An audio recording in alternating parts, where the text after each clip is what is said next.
The king's breath rattled in his chest, and though there were many souls thronging inside the royal bedchamber, the entire space felt hollow and hushed. Ned Stark stood closest, leaning forward with one knee pressed to the rushes as King Robert Baratheon, the usurper who had once shattered Prince Rhaegar's breastplate upon the trident, struggled for life. The candlelight threw flickering shapes across the walls, and the reek of night sweat mingled with the tang of old blood. Robert's boar hunt had turned on him. Perhaps it was the cruelty of fate or just the unstoppable randomness of mortal peril. Now, with half-lidded eyes, Robert turned his gaze on Ned and lifted a hand with trembling fingers. "Gods be good, Ned," he gasped. You must not let them tear the realm apart." The king's voice, once so deep and loud that it boomed across banquet halls, was no more than a hoarse whisper. "Promise me, your friend, your brother, you must promise to protect my line, protect the realm until my boy is ready. You be regent. Make sure the next king learns how to rule in peace." He coughed, flecks of blood on his lips, and Ned's stomach tightened at the sight. He reached out and squeezed Robert's hand firmly. The two men exchanged a look full of a friendship older than battles, older than the throne itself. They had shared rebellion, war, triumph, and the heartbreak of the many dead who had once fought at their side. In Robert's eyes was a pleading shadow. Ned could not deny his king, his friend, this last wish. "I promise," Ned murmured, though what that promise would mean for the realm, for him, and for the dire complications swirling around the legitimacy of Robert's children, he could only guess. But the promise was made, and that oath would guide everything that followed. The king's breathing slackened, and in a moment of fading clarity, Robert closed his eyes. The ravages of the boar's tusks across his abdomen had bled him nearly dry, and despite Grand Maester Pycelle's attempts to keep him alive with potions and poultices, the king was well beyond mortal help. Ser Barristan Selmy, white cloak draped over his stoic shoulders, hovered near the bed with sorrow etched on his face. The gold cloaks and the Lannister men lined the walls, some in quiet respect, some with impatience. Varys and Littlefinger were both there, silent in the gloom, eyes watchful and cunning. Queen Cersei stood at the back, her emerald eyes unreadable, a statue carved of ice and ivory with no tear on her smooth cheeks. And in the corridor behind them, the hush seemed to stretch for miles. Robert's hand went limp in Ned's grip. A moment later, the man's final breath rattled from him like a departing ghost. It was done. King Robert Baratheon was gone from the realm, and his last command and the power it bestowed settled on Ned Stark's shoulders as if made of coldest iron. Dawn arrived like a hush of color over the city. King's Landing woke to the news that Robert Baratheon, first of his name, had died of wounds from a boar. Bells tolled from the great September, their mournful clang echoing over crooked streets. People whispered to one another, men and women knelt in prayer, and the hush of uncertain fear began to seep among them. A king had died. The realm had been shaken. Times of power transitions always tremored with the threat of strife. Yet in the Red Keep, a ripple of confusion and suppressed tension took hold. The king's final wish, so quickly overshadowed by those with ambition, might well throw the entire city into conflict. But there was the letter, sealed with Robert's own signet, in which the king had requested Eddard Stark rule as regent for Prince Joffrey. There were witnesses to the king's last words. And more than that, there was a hush in the throne room when Ned, wearing a face carved from stone, addressed the lords, ladies, and knights gathered there. He held in his hand the scroll upon which King Robert had scrawled a directive delivered with the king's dying breath. "Lord Eddard Stark," it named him, "protector and regent for my children." Queen Cersei read it. Her knuckles whitened around the parchment, and her eyes flicked to the dais where the Iron Throne loomed. She had always wanted Joffrey to sit upon that monstrous seat, to bend the lords of Westeros to her will. And now here stood Ned Stark, calm as the winter snows, the rightful regent, by command of the late king. No one knew precisely how the game would unfold, but in that moment, the realm was thrown onto a different course. Varys glided forward, full of feigned sympathy, to declare that the king's command was beyond contestation. Ser Barristan stood to confirm, though his voice was soft with sorrow. Peter Baelish smirked from the margins, eyes flicking from one face to another, no doubt calculating. The Lannister guards who'd begun to shift in menacing fashion stilled under the silent direction of Tywin's name and Cersei's unspoken orders. Ned, though wary, decided to press gently first. A civil transition would serve the realm and honor Robert's request. "The king's will," Ned said, "is that I, Eddard Stark, shall serve as regent for his children. Prince Joffrey will be crowned king upon the morrow, but until he reaches manhood, I act with the authority of the throne to keep peace in the realm." Murmurs spread. Cersei's lips pressed together until they were bloodless. She had not expected Robert to have the foresight or the fortitude to name Ned outright as regent. She had expected the official testament to say only that Ned Stark would be protector of the realm, a more nebulous, short-term role, allowing her or her father to claim real power. But Robert had been explicit. Ned, as regent, was to guide the next king in all matters. And so, for the moment, she bowed her head, letting the waves of the crowd's confusion pass. With a gracious, if cold gesture, she said, "My Lord Stark, we shall abide by the king's final wishes." That was enough to settle it for now. Yet Ned could almost taste the tension on the air. He thought of the letter from Stannis Baratheon, the rightful heir if indeed Robert's children were proven to be Jaime's bastards. But Robert's final words had not singled out Stannis at all. Indeed, there had been no mention of his brothers. Now, Ned was caught between two conflicting duties, the duty to honor Robert's last command and the duty to honor the truth he believed. He recalled how the black of Joffrey's hair never matched Robert's own dark hair, the many genealogical hints that pointed to something askew in the line. But Robert's final request had not been, "Crown my true heir." It had been, "Protect my line and keep the peace." Ned had sworn he would. And so he would do it. He would keep the realm from fracturing. Perhaps with him as regent, he could keep Joffrey's cruelty in check. Perhaps he could safeguard the realm from Tywin Lannister's ambitions and from all the cunning intrigues that threatened from every corner of Westeros. That very day, Ned Stark wrote letters north, summoning his son Robb. He needed an anchor to the north, a piece of home, a second pair of eyes and ears he could trust utterly. The Starks had always been a family that stood as one. With Ned's duties in King's Landing, the north would need a steady presence. But Robb was young, just at the cusp of manhood. What better time for him to learn the ways of power so that if someday the crown required the North's loyalty, they would have a strong Stark guiding them? He wrote to Catelyn, too, explaining that events had changed faster than a blink. She would remain behind in Winterfell to look after the younger children, but Robb, now near 17, should ride south with loyal bannermen, not in war but in a measure of solemn duty. A show of force tempered by courtesy to stand beside Ned. 2 weeks passed in restless haze as the city prepared for the funeral of King Robert and the coronation of Prince Joffrey. Ned stood in the dais in the great September as Joffrey, sullen and proud, was fitted with a half-circlet crown for the ceremony. Ned noticed how Joffrey shot scornful glances at him. The boy resented having a regent, and certainly a Stark regent at that. Yet he was held in check by his mother's whispered counsel. By day's end, the silent crowd had dispersed and the city had a new, youthful king. Yet in truth, Ned's seal held more power than the crown's in that transitional moment, provided the lords of the realm continued to respect Robert's final will. For a time, it seemed they might. The Gold Cloaks, commanded by Janos Slynt, were forced to pledge loyalty to Ned as regent and, by extension, to Joffrey on the throne. The major lords at court, leery of jumping ship too soon, offered to serve the new regime, giving idle words of cooperation. Sansa Stark found herself awkwardly betrothed still to Joffrey, though Ned hesitated about the arrangement. Arya scowled at the finery of the court and at the Lannisters' presence, all while training with Syrio Farrell. And then Robb Stark arrived at the gates of King's Landing, accompanied by a careful retinue. He had with him a respectable guard of Northern bannermen, men loyal to House Stark, men who had come to ensure their lord's safety in the swirl of Southern politics. The watchers on the walls remarked how tall and straight Robb sat in his saddle, how youthful he looked, yet with the tang of the North's grim resolve shining in his eyes. The city gates parted for him and the northern host clattered along the cobblestones, stirring the curiosity of the small folk. They craned their necks to see the young wolf. Ned met Robb in the courtyard of the Red Keep, father and son embracing beneath the watchful eyes of Lannister guards, Gold Cloaks, and the curious courtiers. Robb tried to hide the relief that washed over him at seeing his father alive and well. He had heard rumors along the road of tensions that could have erupted at any moment. But it seemed for now the realm was surprisingly peaceful. "Welcome to King's Landing," Ned said. "I wish it were under happier circumstances." Robb's gaze swept over the courtyard, the red stone walls, the lion banners in corners, and the Baratheon stag on others alongside the dire wolf of House Stark. A swirl of sigils, each vying for significance. "I'm here to serve, father," he said quietly. "Whatever must be done to keep peace."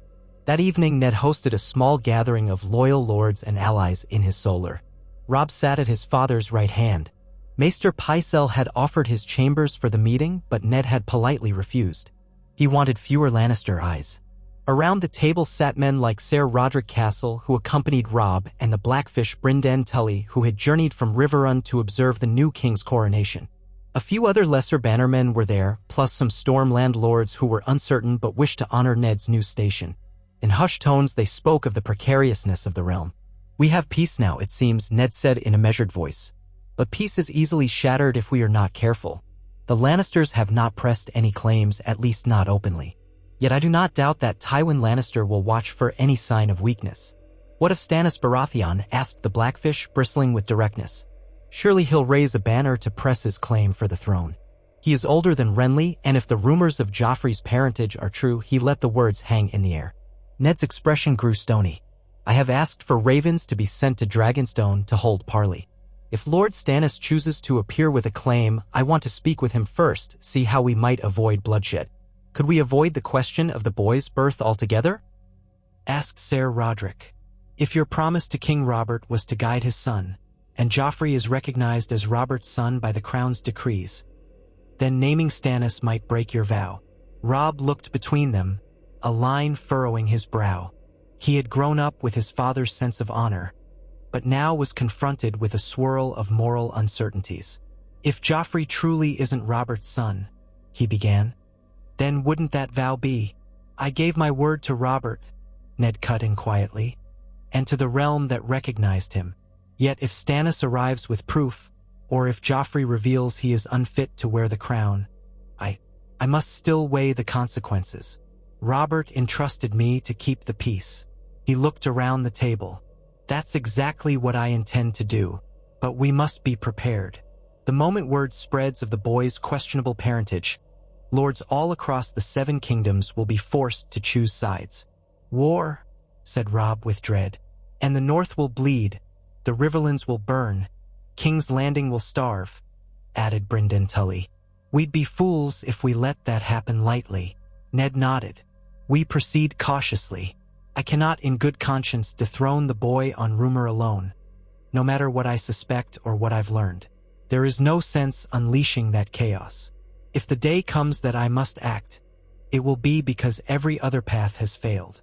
Thus they resolved to stand guard over the realm, to keep the lords from fracturing, and to keep Joffrey in line.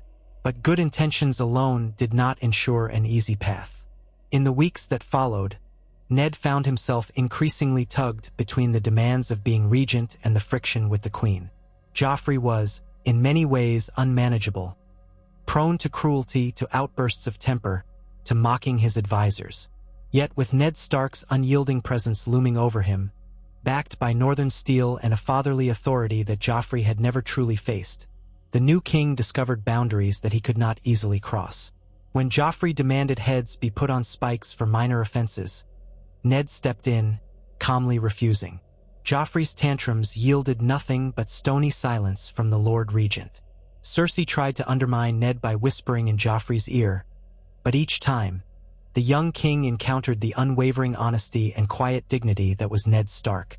It began to dawn on both mother and son that in open confrontation, they could quickly find themselves at odds with many lords who admired Ned's integrity. Tywin Lannister remained a distant threat, gathering his might in the west, surely waiting to see how events unfolded before making a move.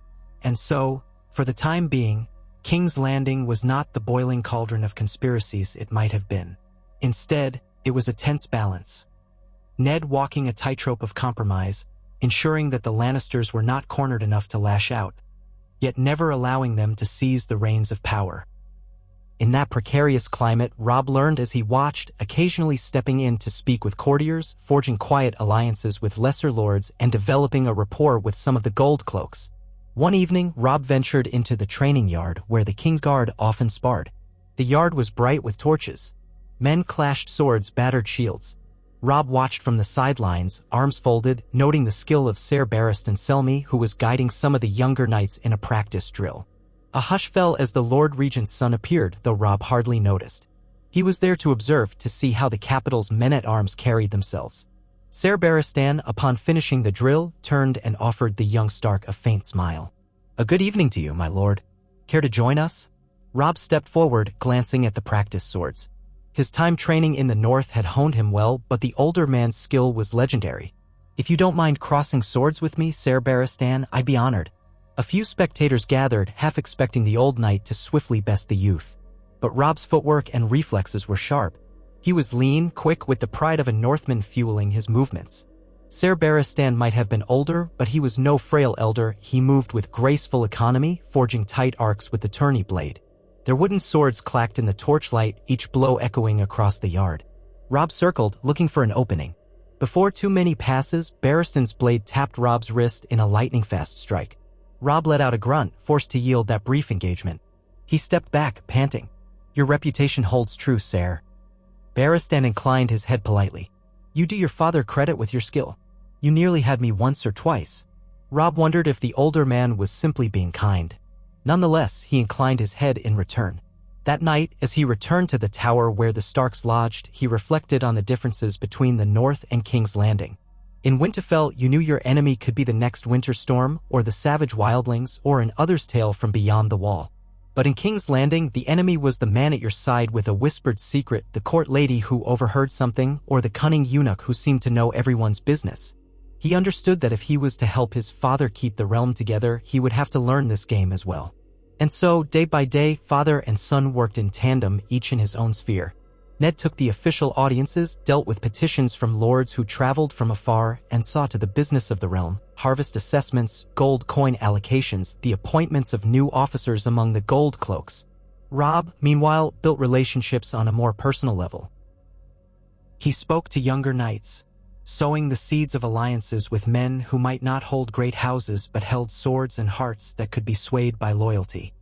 He listened to the small folk, meeting a handful of tradesmen and city guard in taverns, learning about the way the city truly functioned beyond the Red Keep's walls.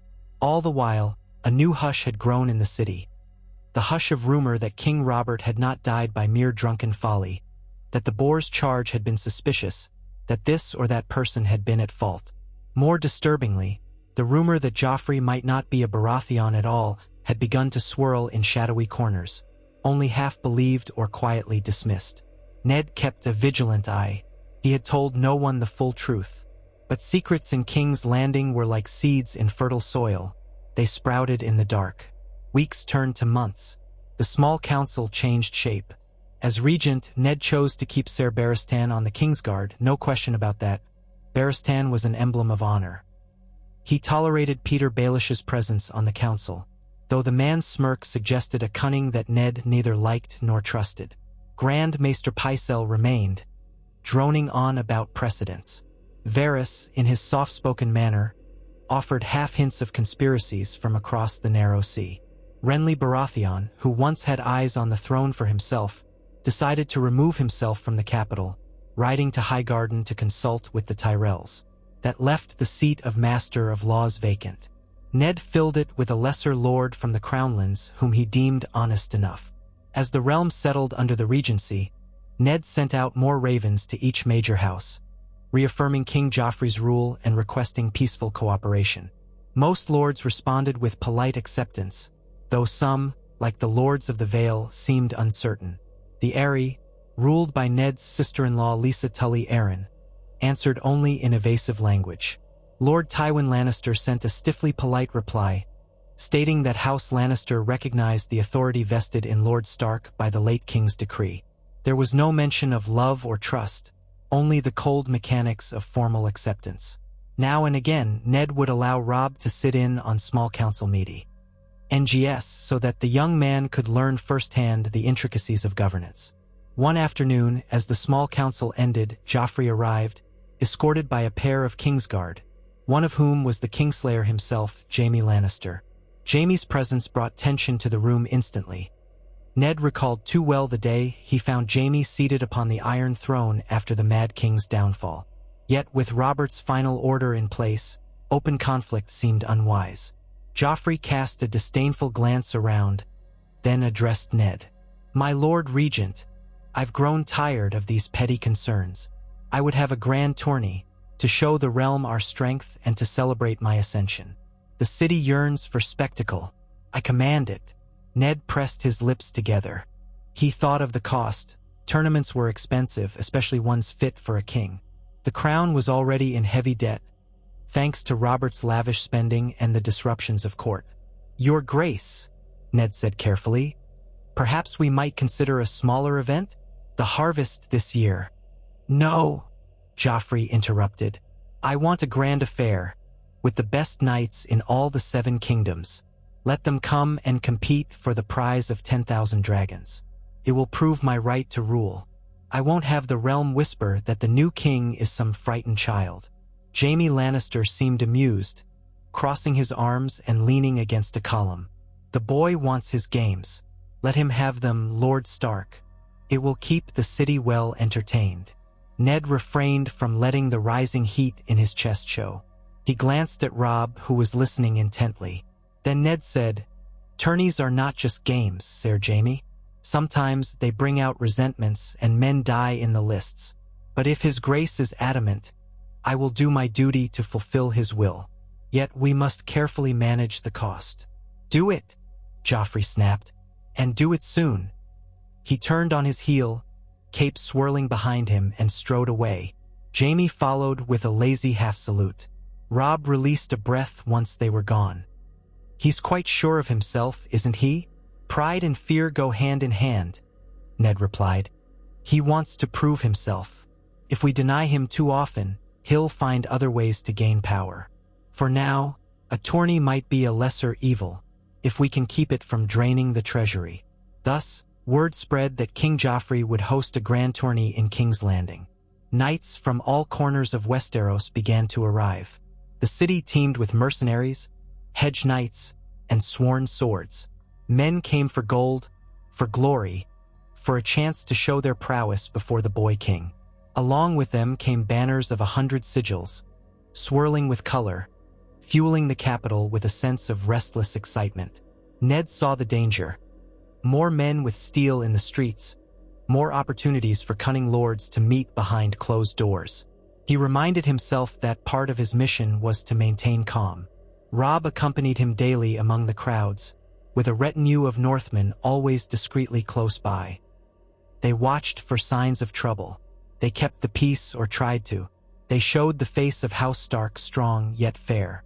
And in the eyes of many in the city, that was a small but comforting sight. The day of the tourney's opening arrived. Pavilions sprouted around the outskirts of the city, bright as blossoms. The stands were filled with cheering crowds, from highborn ladies in shaded seats to small folk perched on improvised benches. A long list of competitors declared their intent to joust. Joffrey presided, wearing a crown that looked too large for his pale brow, but he held his chin high. Ned was at his side as regent, stoic in his seat, while Robb sat just behind, all eyes on the field. Queen Cersei and her daughter Myrcella were seated to Joffrey's left. Prince Tommen, still a child, watched wide-eyed from a safe vantage. The Kingsguard ringed the royal enclosure, their white cloaks stirring in the breeze. Horns blared, and the jousting began. Hooves thundered, lances splintered, cheers erupted. Men were unhorsed with violent crashes. Some rose to fight again, some did not rise at all. Ned watched with a sense of resigned acceptance. He had never been one to love tourneys, but he understood their place in the realm's traditions. He stole occasional glances at Joffrey, noticing how the boy's face lit with vicious glee whenever a rider was knocked senseless. Robb noticed too, and a frown drew lines across his brow. In a swirl of spectacle, knights bearing lion sigils unhorsed a half-dozen challengers, their skill fueling Lannister pride. Then came other champions, men of the Stormlands, men from the Reach. Among them was Loras Tyrell, the Knight of Flowers in shining armor. The crowd roared for him. Loras unhorsed 2 riders with ease. When he tilted at the next, Ser Gregor Clegane, the mountain that rides, tension fell over the onlookers. The massive knight's presence was a reminder of House Lannister's might. The clash ended with violence and near disaster, as Gregor, unhorsed, threatened to turn his rage on Loras. Only the intervention of the Hound, Sandor Clegane, saved the young Tyrell from a savage end. The crowd erupted. Joffrey stood, leaning forward eagerly. Ned tensed, but the Hound guided Gregor away before the situation could escalate to murder in the very lists. Even so, the message was clear. The Lannisters had beasts on their leash, willing to kill at a moment's notice. On the second day of the tourney, archery competitions and melee contests took place. Robb competed in the melee with a small group of Northmen.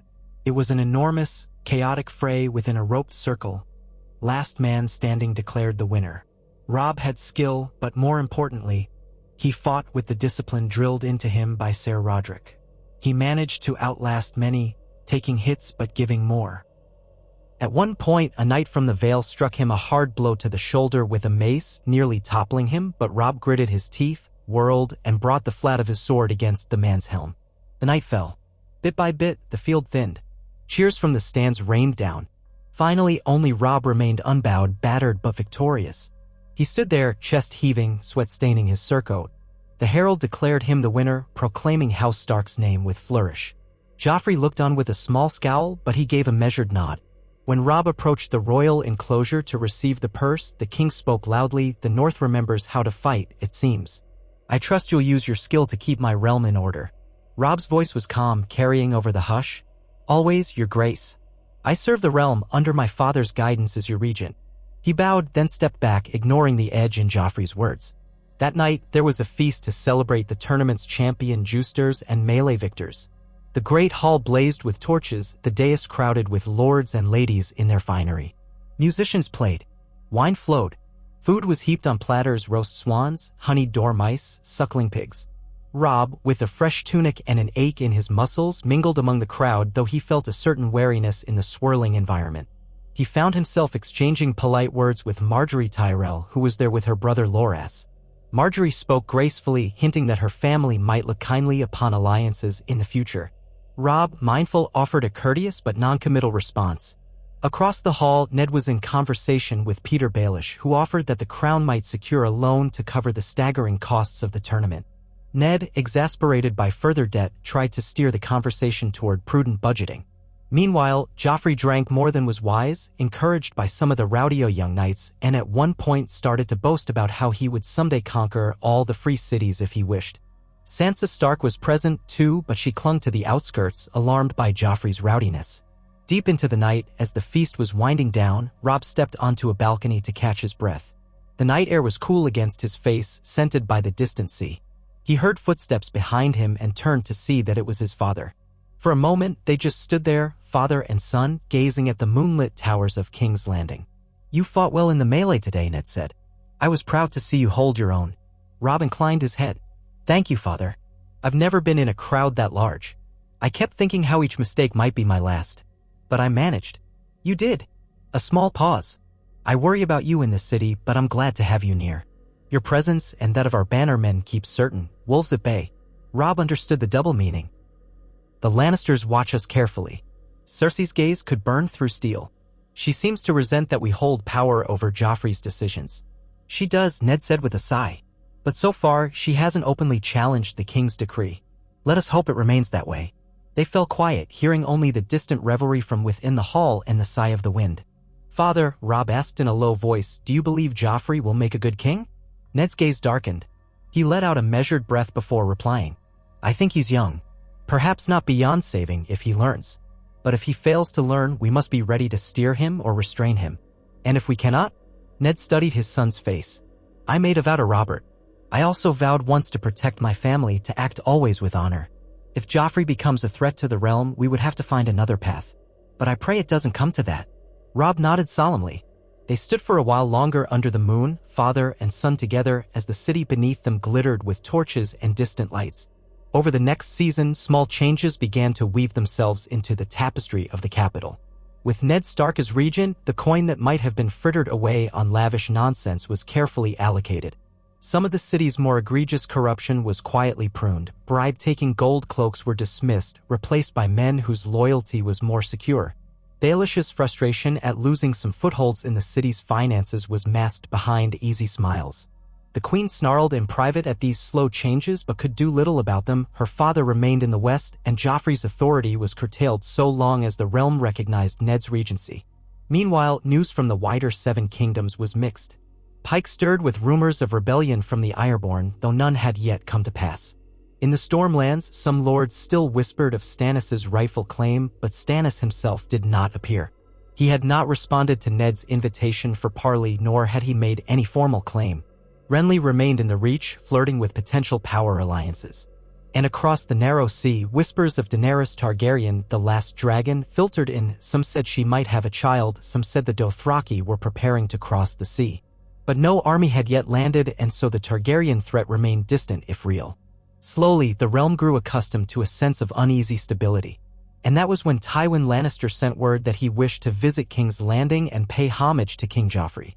Ned received the raven late in the day. He read the words more than once. Tywin was coming, presumably with banners, knights, and perhaps an entire legion of Lannister might. It could be a courtesy call, or it could be a test of the Starks' hold over the capital. Ned summoned his advisors, including Robb, to discuss how best to receive Tywin. Some urged a strong show of force. Others counseled caution to not provoke a man with so many swords at his command. Ned decided they would treat Tywin with all courtesy, publicly welcoming him in the name of the king. Quietly, though, Ned arranged for the city's garrison to be on high alert, for the gates to be carefully watched, and for the gold cloaks to be ready at a moment's notice. Tywin arrived in a grand column of red and gold stretching beyond the horizon. The small folk of King's Landing gawked from the walls as the Lannister host approached. At the head rode the Lord of Casterly Rock himself, his features cold and imperious, wearing gilded plate. Beside him, perhaps, were Kevan Lannister and other relatives. Jaime Lannister, the Kingslayer, had remained in the capital, so it was Cousin Stafford or other Lannisters who flanked Tywin. The plan was that the host would encamp outside the city, for there was no room within for so large a force. Only a selected group would enter. Ned Stark, with Robb at his side, greeted Tywin in the Red Keep's throne room. The Lannisters strode in, their boots echoing on the stone. Joffrey was perched on the Iron Throne, wearing his crown. Ned stood at the base of the dais, where a seat had been placed for him as regent. Cersei appeared triumphant, or at least proud, to see her father arrive. The entire hall was filled with lords, ladies, and knights. Tywin approached the throne and bent the knee, though it was more a gesture of formality than genuine submission. He rose and looked upon Joffrey with measured calm. "Your Grace," Tywin said, "House Lannister has come to pledge its fealty anew, as we did for King Robert. We shall serve you and the realm so long as we are treated with the respect due our station." Joffrey, with a sidelong glance at Ned, mumbled, "We accept your fealty, Lord Tywin." Tywin's gaze slid down to Ned. "Lord Regent," he said, not quite bowing. "I trust the crown fares well under your guidance." Ned forced a polite smile. "We maintain the king's peace, Lord Tywin. We're grateful that House Lannister stands with the throne." Tywin's lips twitched into a faint smirk. "Then I hope you will not object if I remain in the capital for a time to offer counsel to my grandson. A king can benefit from the wisdom of his mother's house, don't you agree?" Ned heard the subtext. Tywin wanted to remain close, to exert influence, to overshadow the Stark regency. "The city is always open to those who come in peace. Should you wish to join the small council, I'm certain that can be arranged." As soon as the ceremony ended, the tension in the hall felt palpable. That evening, Tywin's presence rippled through every corridor. Servants rushed to accommodate the Lannisters. Cersei walked the halls with her father at her side, the pair of them conversing in low voices. The old lion had arrived, and the entire balance of power threatened to shift. But Ned was not some spineless stooge. He had an army of his own in the north, he had the city's garrison, and more importantly, he had the moral authority that came from Robert's final decree. Thus began another delicate dance. Tywin took a seat on the small council, pushing for changes that favored Lannister finances, Lannister trade routes, Lannister appointments. Ned blocked him or compromised, always insisting that the realm came first. Joffrey glowered in the midst of it, uncertain which side to heed. Cersei pressed Joffrey to obey Tywin's counsel, but Joffrey's pride rebelled at times, leading to confusion. Meanwhile, Robb Stark, watching closely, began to see how fragile the balance truly was. One misstep, one insult too far, and swords might be drawn. Into this climate of suspicion arrived an unexpected guest, Stannis Baratheon, after long silence. He sailed into the Blackwater Bay with several ships seeking an audience. The moment Ned received the raven announcing Stannis' arrival, his heart quickened. If Stannis intended to claim the throne, it could ignite a war, no matter Ned's vow to keep peace. Yet Ned could not refuse him an audience. To do so might only spark open hostility. Stannis arrived at the Red Keep in a stark display. No bright banners, no throngs of knights, only a small retinue of loyal Baratheon men. His demeanor was as rigid as Ned remembered. His jaw was set, his eyes cold. He wore black and gold, the fiery heart of the Lord of Light pinned to his breast. Word had it that he had converted to the worship of the Red God, guided by a mysterious priestess from Ass High. She did not accompany him into the throne room, however. In the presence of King Joffrey, Stannis stood tall. Behind him, men of Dragonstone glared at the Lannisters. Tywin Lannister was also in attendance, his face inscrutable. Ned, at Joffrey's side, tried to keep the tension from sparking. "My lord," Ned said, inclining his head. "We are pleased you accepted the invitation to speak." Stannis's gaze slid across the dais, ignoring Joffrey, and landed on Ned. "I come because you asked for it, Lord Stark. Not because I have any love for the travesty I see before me." He turned to face Joffrey. "You style yourself king of the Seven Kingdoms. I say you have no right to that throne. By law, I, Stannis Baratheon, am Robert's rightful heir." A collective gasp filled the hall. Joffrey rose, incensed. "How dare you?" The boy's voice cracked. "I am the king. You come here and spew treason." Tywin Lannister narrowed his eyes, his hand creeping toward the pommel of a sword out of reflex. The gold cloaks tensed. Robb Stark, standing near, laid a hand gently on the hilt of his own blade, unsure if violence was about to erupt. Stannis continued in that iron voice. "It is treason to deny the rightful line, but I do not come here to start a war if it can be avoided. I come to give you all a chance to yield. I have letters from the late Jon Arryn, from your father, Lord Stark, from books of lineage. Joffrey Baratheon is no Baratheon at all. He is Jaime Lannister's get." Chaos threatened to explode. Cersei stood, furious, ready to screech. Joffrey's face twisted in a mixture of shock and rage. Tywin's jaw tightened, but he showed no outward fear. Ned realized this was the precise moment he had dreaded from the start. The revelation was out in the open, unstoppable now. Yet he remembered Robert's final command, keep the peace. Ned raised both hands, his voice loud and firm. "Lord Stannis, these are grave accusations. The realm is not served by hurling them here and now. We must. I will not abide a bastard usurping my brother's throne," Stannis barked. Tension gripped the room. Men unsheathed swords half a foot from their scabbards. Robb slid closer to Ned, ready to defend him. Then Tywin Lannister spoke, low and commanding. "Have a care, Lord Stannis. Accusing my daughter of adultery, my grandchildren of illegitimacy, that is a bold step." "Bold steps are needed," Stannis said. "I have the truth on my side. And you, Lannister, have only your cunning, your gold, and your intimidation. But that won't be enough." Ned had to act. He stepped forward, placing himself visibly between Stannis and the dais. "In the name of King Robert's final wish, we must not let the realm plunge into bloodshed. Lord Stannis, King Joffrey, let us move to a private council. There we can weigh the evidence. Throwing accusations in open court will only incite violence." Joffrey started to speak, but Ned cut him off with a stern glance. The boy was momentarily cowed by the man who had served as father figure these past months.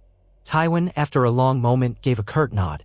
Cersei looked fit to burst, but she said nothing. Stannis just stared, jaw clenched. In that moment, the fate of the realm hung by a thread. But Ned had stepped into the breach, a shield against chaos. Slowly, men resheathed swords. The hall remained in a hush of shock, but open bloodshed was, for the moment, averted. That night, Ned convened a secret council in the Tower of the Hand, once his seat of power in the capital, though these days he spent much time in the regent's offices.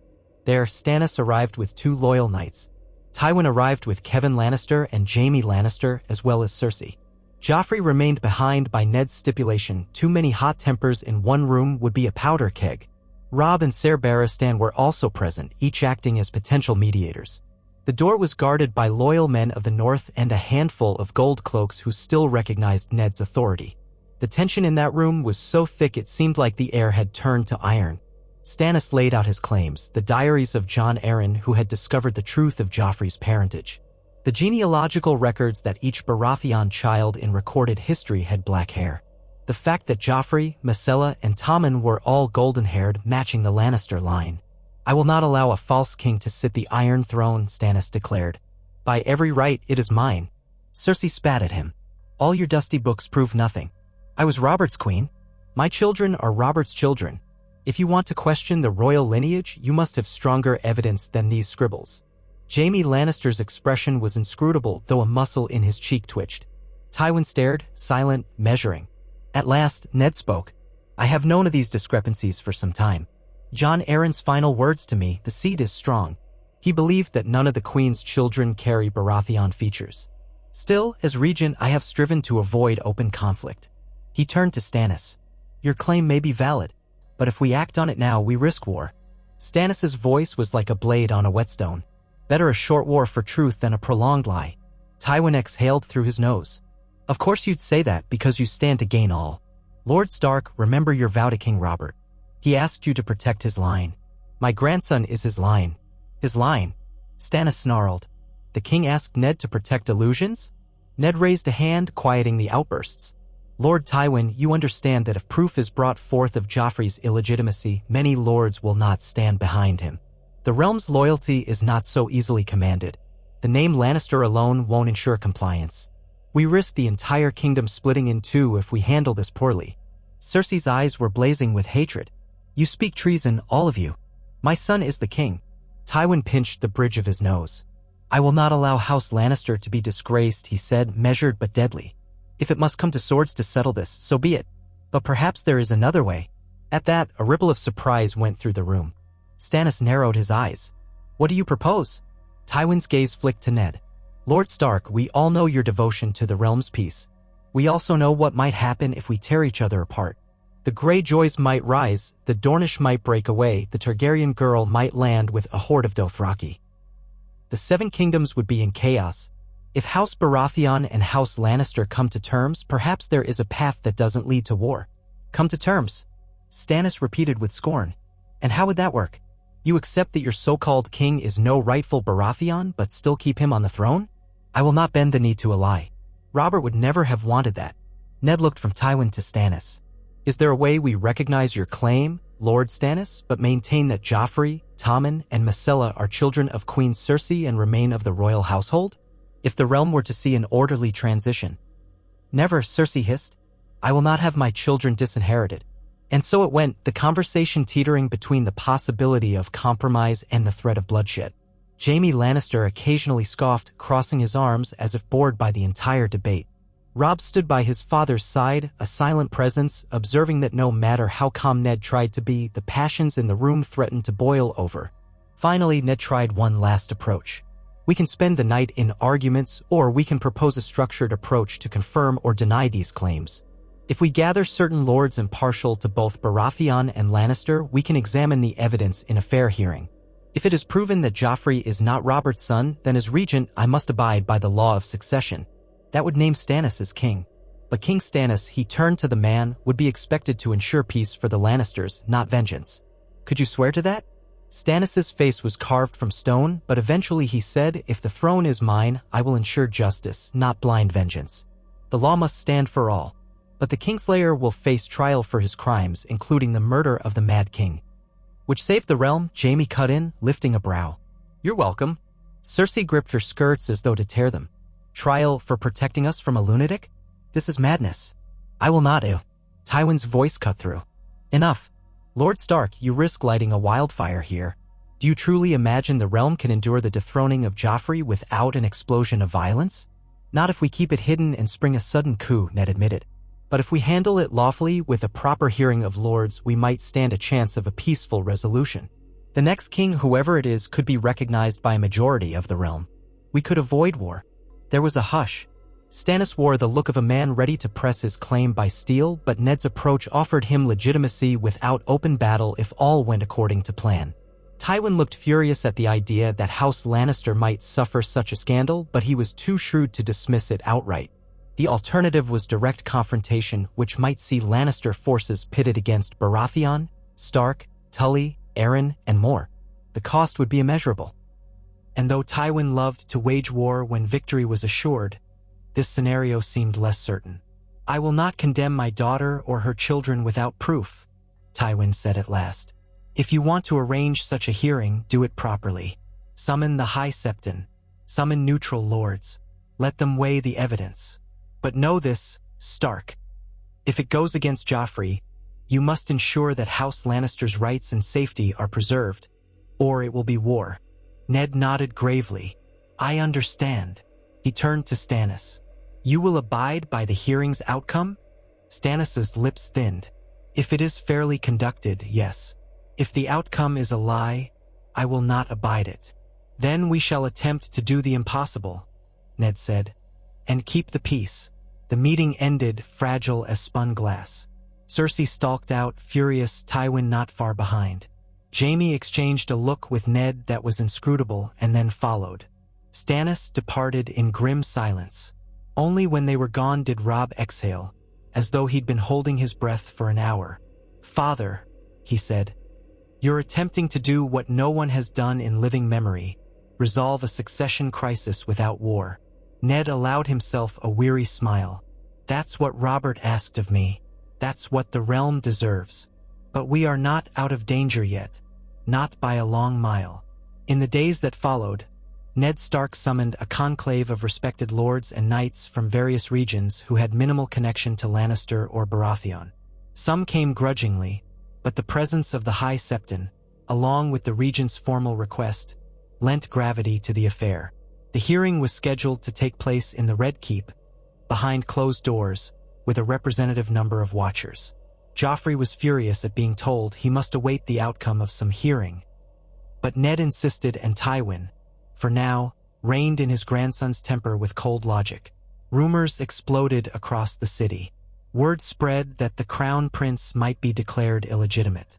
Others scoffed at the idea, claiming House Lannister would never permit such a thing. People whispered that war was inevitable.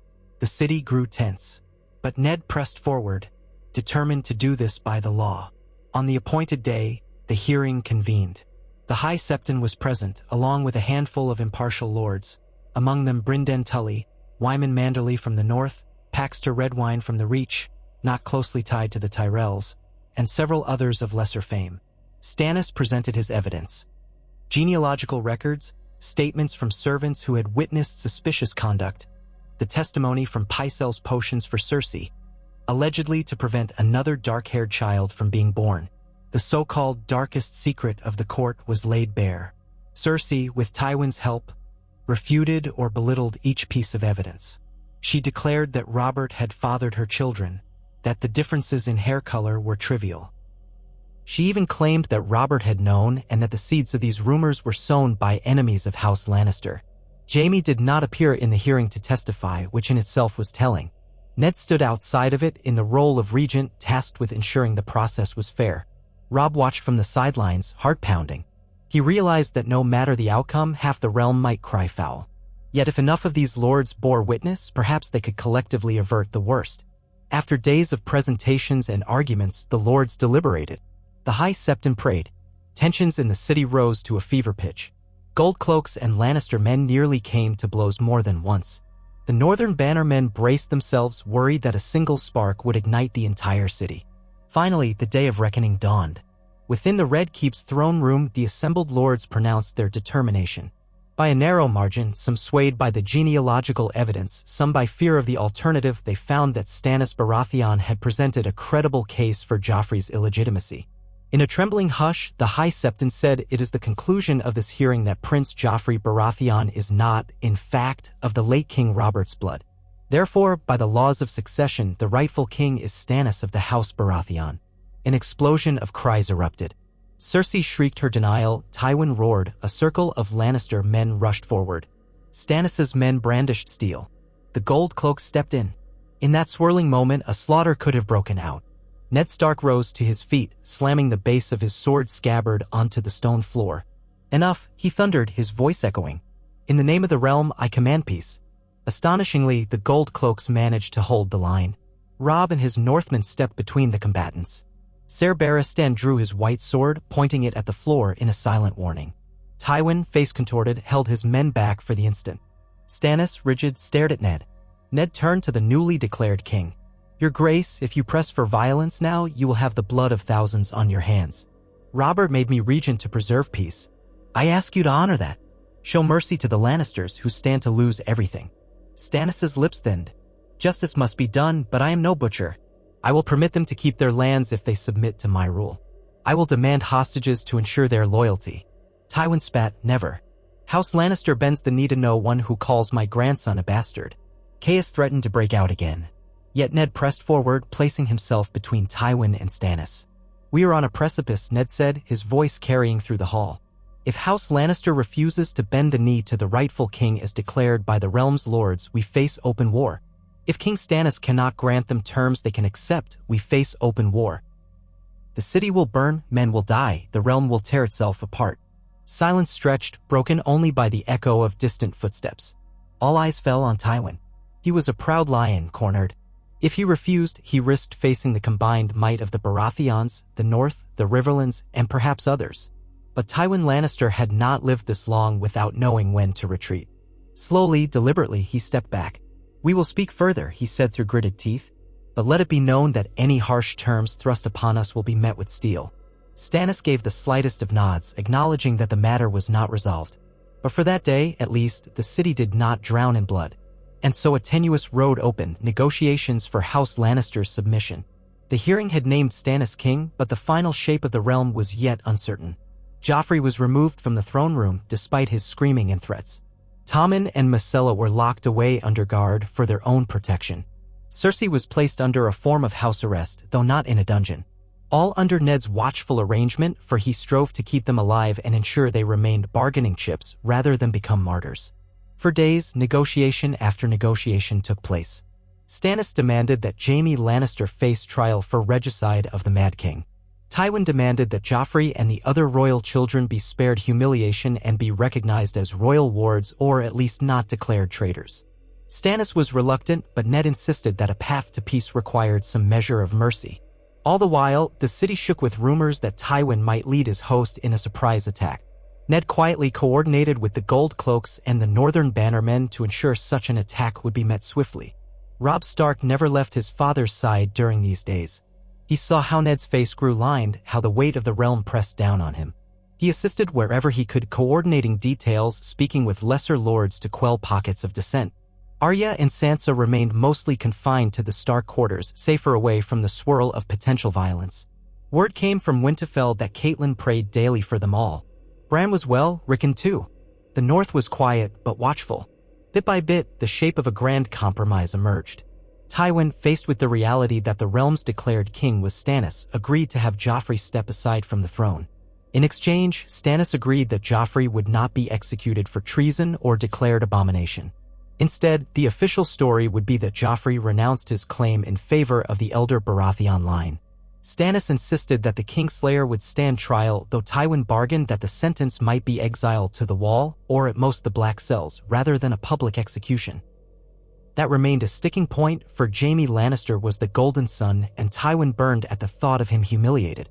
But perhaps it was better than risking the annihilation of House Lannister. And so, after many councils, the day came when Stannis Baratheon, with the lords of the realm behind him, would assume the Iron Throne. The transition was tense. The Gold Cloaks were deployed, the city on lockdown, to prevent Lannister loyalists from rioting. But in the Red Keep, a subdued ceremony took place. Joffrey, pale and furious, was brought before the gathered lords. He read from a script penned by Tywin, disclaiming his right to the throne and acknowledging Stannis Baratheon as king. Stannis was crowned with the circlet of black iron and gold that Robert had once worn, though it had to be refitted for Stannis's narrower brow. The High Septon anointed him. In the crowd stood Ned Stark and Robb, both quietly relieved that no blood had been spilled that day. Cersei stood like a statue, forced to watch as her beloved son was stripped of a kingdom. Jaime was absent, under guard in the dungeons, awaiting the resolution of his fate. Tywin looked as though he might murder someone just by glancing at them, but he stood silent, forging the image that House Lannister was abiding by the realm's new order. When the ceremony ended, Stannis remained seated on the Iron Throne. He looked down upon Ned. "Lord Stark, you have honored my brother's final wish to keep the realm from tearing itself apart. You have acted with loyalty and restraint, though you might easily have taken the throne yourself by force if you so wished, given the power you wielded as regent. Your honor does you credit. In recognition of your service, I name you Hand of the King." A hush fell over the hall. Ned Stark, grim and tired, bowed his head. "Your Grace, I will serve the realm as best I can." Robb, from his place, beheld the shift with cautious hope. The Lannisters were humbled, though not broken. Stannis was king, though not beloved. Yet peace had been preserved against all odds. Perhaps this was the best outcome one could hope for in these times of strife. In the weeks that followed, the realm adjusted to its new monarch. Stannis Baratheon, firm of will and stern, began enacting policies of lawfulness and order. He cracked down on corruption, but also recognized that the city was fragile. He allowed Ned's suggestions regarding the treasury and city management. Slowly, the capital stabilized. The Lannisters returned to the west, except for the hostages demanded by Stannis, ensuring their good behavior. Joffrey, stripped of royal titles, left King's Landing for Casterly Rock with Cersei. Myrcella and Tommen were allowed to remain with their mother. Stannis had decided they were children, not criminals. Jaime's fate was negotiated. He would be exiled to the Night's Watch to live out his days. Tywin raged, but in the end, he accepted that sacrifice. Though tension still lingered, war had been averted. Robb Stark could scarcely believe it. He had braced himself to lead the North into battle if it had come to that. Instead, his father's vow to Robert had guided them all toward a precarious but genuine peace. Perhaps in time, under Stannis' rule, the realm might find stability. Then again, no one could say what challenges lay ahead: dragons, Dothraki, Greyjoys, or something else beyond. But for the moment, at least, the Seven Kingdoms did not drown in blood. One evening, after the dust of the transition had somewhat settled, Robb sat with his father in the courtyard, enjoying a rare moment of quiet. A breeze drifted in from Blackwater Bay, carrying the scent of salt. They watched as a handful of Northmen prepared to depart back to Winterfell, their duty in King's Landing done. "I suppose we should return home soon as well," Robb said. "I miss Mother and my brothers." Ned nodded. He had new responsibilities as Hand of the King, but he could not remain forever. Eventually, the realm would settle enough for him to appoint a steward in his place. Perhaps he might stay a year to ensure the foundation was firm, then pass the torch. He put a hand on Robb's shoulder. "We will go home in time, and we'll see Winterfell's walls again. The North needs its future lord." Robb looked at his father, seeing the burdens in his eyes. "And the realm needs you, father. You kept it from tearing itself apart. You gave King Robert what he asked for." Ned's expression was touched by sadness. "I only wish Robert could have lived to see it. But perhaps his spirit rests easier knowing that we did not let the kingdom he loved go to ruin." They fell silent for a moment, remembering the laughing giant that was Robert Baratheon, the boisterous friend of youth who had once charged into battle with a warhammer. He was gone, but his final wish, peace, guided by Ned Stark, had changed the very course of history. Robb broke the silence. "Then let's hope the peace lasts. Because if I've learned anything here, it's that the Game of Thrones never truly ends." Another threat might be hiding around the corner. Ned let out a weary chuckle. "So it might. But for now at least, we have given the realm a chance. That is all any man can do." In the Red Keep's towers, life took on a new rhythm. Stannis held court with blunt efficiency, swiftly punishing lawbreakers. Ned moderated that justice, softening Stannis' edges where possible, urging a balance that might keep the lords from rebelling. Davos Seaworth, the Onion Knight, arrived to take a place of trust at Stannis' side, to the dismay of many highborn courtiers. But Ned saw a man of honesty and loyalty in Davos, which he appreciated. Robb found himself forging new friendships with knights from various regions, bridging gaps that might have turned into battle lines. He sparred sometimes with the Hound, who had chosen to remain in the capital for lack of anywhere else to go. He walked the streets with only a few guards, noticing how the people talked less of war and more of small joys, though a cloud of worry about the new king's severity remained. When at last the time came for Robb to return to Winterfell, Ned walked him to the courtyard. They shared a tight embrace. "You have done well here, Robb," Ned said softly. "Your mother and brothers will be proud to see you." Robb swallowed the lump in his throat. "I'll be back if you need me, father. But I know you're in good hands, your own." With that, Robb mounted up.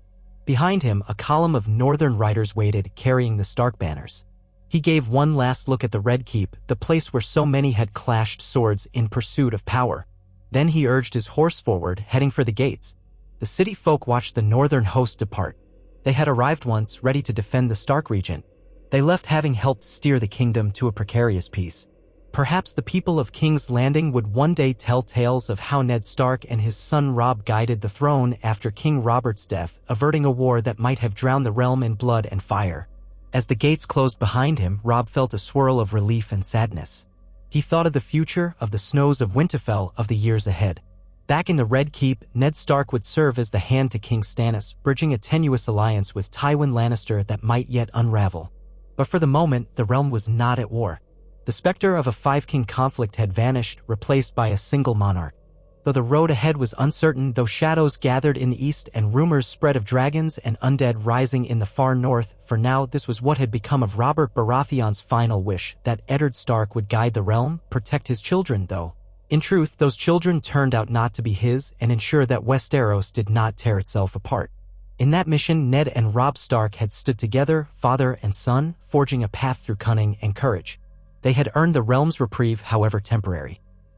And sometimes a reprieve was the greatest gift the Seven Kingdoms could hope for. The banners of the direwolf trailed behind Robb Stark as he led his men north, the warm wind on his face, carrying the scent of the river and the city's dust. He reflected on the transformation he had undergone in these tumultuous months, from the young heir of Winterfell, uncertain of southern games, to a figure in the heart of the greatest political storm the realm had seen since Robert's rebellion. Even as the sun beat down and the cobbles echoed with the clatter of hooves, he pictured the snow-covered courtyards of Winterfell, the feel of crisp northern air. He felt older, more seasoned, but also glad to be returning home. And home awaited. Ahead lay the north, vast and unbroken, where the name Stark still carried unshakable loyalty and where the watch on the wall was said to face new terrors beyond. Robb Stark would meet whatever came next, armed with the lessons of King's Landing. Duty and honor first. Let cunning serve only to keep the peace, never to break it. Behind him, in the Red Keep, Ned Stark continued his quiet vigilance as Hand of the King.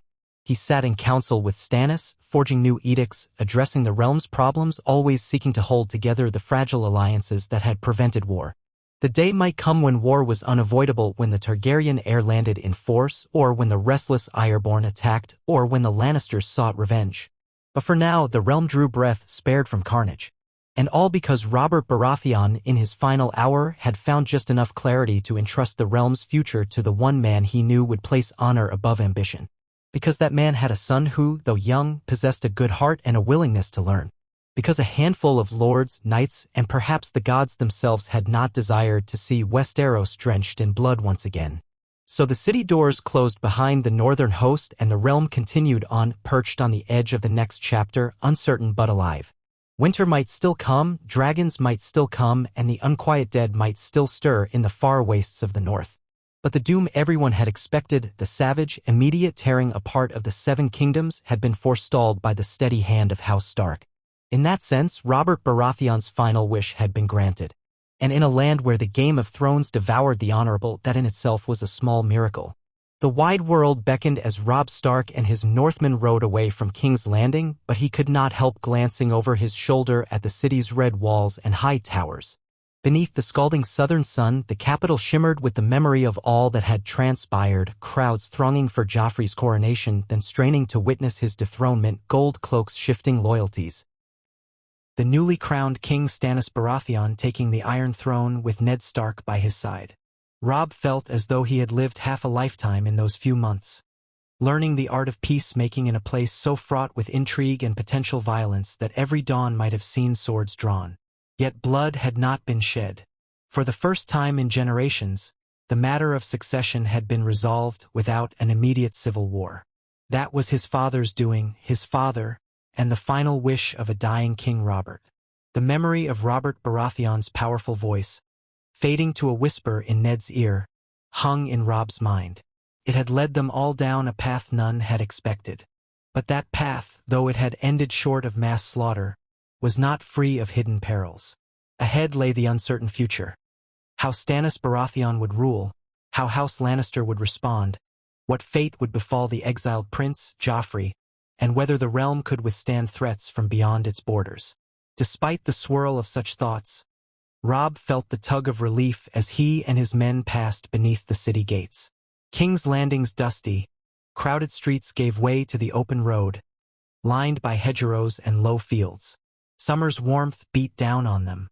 The retinue of Northmen behind Robb wore the Stark direwolf sigil proudly, though their numbers had thinned a bit. Some had remained with Lord Eddard, forming the core of the Hand's personal guard. Now, after so long away, these loyal men were eager for Winterfell, their hearts stirring at the thought of cooler breezes, pine forests, and familiar hearths. Riding at Robb's side was Ser Roderick Castle, white-haired and steady-handed, who had taught Robb much of swordsmanship and duty. "You look thoughtful, my lord," the old knight said, reining in his horse to keep pace. Robb gave a faint smile. "I feel as though we survived a battle without ever drawing swords in earnest. So many nights I lay awake, fearing a single wrong word would spark a war. Now that we're on the road north, I'm wondering if we only delayed the fighting." Ser Roderick nodded. "It may be so. Still, your father built a fragile peace that might yet hold. King Stannis is a hard man, but with your lord father guiding him, perhaps the realm will settle. We've a chance, at least, And that's more than we dared hope when the rumors about Joffrey's parentage began. Robb exhaled. If not for father, but he did not complete the thought. He had witnessed his father's weariness, the new lines etched on his face, how each day of negotiation had drained him. Many in the north might never know just how close the Seven Kingdoms had come to burning. And while peace had held in the south, new tensions brewed in other corners of the realm. If those broke open, no subtlety in King's Landing would matter. The column clattered on, traveling a day's ride, then another. The southern roads were still well-trodden, the innkeeps curious for news from the capital. By night, at the roadside taverns, small folk pressed Robb's men for gossip. Some had heard that King Stannis planned to execute Tywin Lannister, others whispered that Joffrey had been quietly murdered or that the Queen Mother Cersei had fled across the sea. Rumor was ever a twisted reflection of truth. Robb tried to correct the wildest tales, but he quickly understood that half the people preferred the drama of lurid stories. So be it. With each league north, the countryside felt more open. The heat, though still powerful, lost some of its stifling edge. Eventually, the road would lead them past the Trident, through the Riverlands, and up to Moat Cailin, the ancient fortress that guarded the northern approach. Robb yearned for that moment when he would see the familiar gray walls of Winterfell rising in the distance, the banners snapping in the breeze, the Great Keep casting its shadow across the yard. But there were many miles yet to go. At last, one late afternoon, they neared the red fork of the Trident where the greenish waters reflected drifting clouds. The crossing was controlled by House Tully's bannermen. Here, they were welcomed without fuss. The Tullys, after all, shared blood with House Stark. Robb's mother, Catelyn, was of Riverrun. Lord Hoster Tully, though advanced in age and frailty, still held nominal rule, supported by his brother, Brynden the Blackfish Tully. Robb smiled as they entered the sprawling camp near Riverrun's walls, remembering that the Blackfish had been in King's Landing for a time, helping to push for a peaceful resolution. Perhaps he had returned here, though Robb was not certain. They discovered that Brynden Tully was indeed at Riverrun. He greeted Robb warmly in the courtyard, a flinty grin on his face. Well met, nephew. You look taller since last I saw you, or perhaps straighter in the spine. It's good to see you, uncle, Robb replied, dismounting. Their embrace was brief. Northern men did not always hold to effusive greetings, but genuine affection burned beneath it. Has there been any news from the city since you departed? The Blackfish studied him, hands resting on his belt. A raven arrived from Lord Eddard just a few days past. By all accounts, King Stannis has wasted no time ensuring that some form of order is enforced. Your father is still the Hand, of course, and Tywin Lannister has withdrawn to Casterly Rock with the greater part of his forces, leaving behind a handful of hostages in King's Landing as a sign of his good faith. It is a precarious truce, but it's held so far. Ser Roderick nodded approval. Aye, your father's done what many men would have deemed impossible. Robb asked quietly, and my mother? Is she here? In Winterfell, the Blackfish answered. She sent me word to remain at Riverrun until the realm's settled, though ironically, the realm's not entirely settled. But she did ask me to pass along her love if you came this way. She's anxious for your return. Robb's tension loosened at the thought of seeing his mother. The letter he'd received from her in King's Landing had brimmed with relief that Ned and Robb still lived. She had worried that every raven might bring tidings of war. Now at least, Robb could soon ride on home. He decided to linger in Riverrun for a night or two to rest his horses and men and to speak with the Tullys about the general state of the Riverlands. Over a simple meal that evening, in Riverrun's great hall, Robb listened as local lords explained the harvest outlook, passable if the weather held, and the scattered rumors of banditry near the borders. One name recurred in uneasy whispers, the Mountain. Gregor Clegane, monstrous enforcer of the Lannisters. Some said that after King's Landing lost its Lannister-led rulership, Gregor and his men had turned to raiding on their own, half out of frustration and half out of rebellion at the new king. Others speculated that Tywin had discreetly unleashed the Mountain to test Stannis' mettle or cause chaos in the Riverlands. No one could confirm the truth, only that travelers had vanished, farmsteads had been burned, and sightings of a massive knight on a warhorse filtered back to the local lords. Robb's brow furrowed. He recalled how, at the tournament, Gregor had nearly butchered Loras Tyrell on the field in a fit of rage, and how the Hound had saved Loras at the last moment. Since then, the Mountain's presence had hovered like a threat.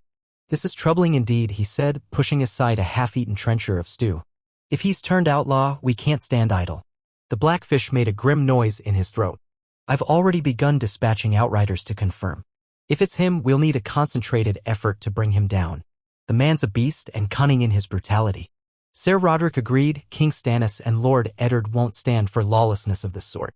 But I fear it falls upon the local lords to handle him in the near term. Robb thought of his father, so far away. In the city, Ned had leveraged official powers to keep peace. But out here, the realm was vast and the crown's reach might falter. I'll lend what men I can, Robb offered. We're heading north, yes, but if we can assist in running these raiders to ground, we shall. They decided that the best approach was for some of Robb's more seasoned riders, those skilled in scouting woodland, not just fighting pitched battles, to remain behind with Brynden Tully. In this way, the band of Northmen could strengthen the Tully outriders. Robb would continue on to Winterfell with a lighter retinue. This small measure of cooperation might hamper the mountain's depredations until the king's men could intervene in force. In the following days, as the group parted ways, the Blackfish clapped Robb on the shoulder. Take my regards to your mother. If all remains calm here, perhaps I'll ride north before winter sets in. Robb nodded. Thank you, uncle. So it was with a slimmer escort that Robb rode forth once more, forging deeper into the Riverlands, crossing the Green Fork at a friendly crossing and winding toward the Neck. The journey was not without its delays, for summer rains turned certain roads to muck. In the evenings, Robb found himself reflecting on the changes in his life. He was no boy anymore, but not quite a seasoned lord. He had stood in the halls of power, sparred with courtiers in words if not steel, and learned how to measure each possibility for advantage or danger. He missed the simpler days of Winterfell, though as heir, he supposed his life had never been truly simple. Still, those days of youth felt very far behind him now. Finally, they passed through the boggy stretches near Moat Cailin. Ruined towers, half-sunk in swampland, soared on either side, their stones slick with moss. Moat Cailin, once a mighty fortress in the age of the First Men, still served as the gate to the north. In that place, the damp air carried the smell of peat and rotting vegetation.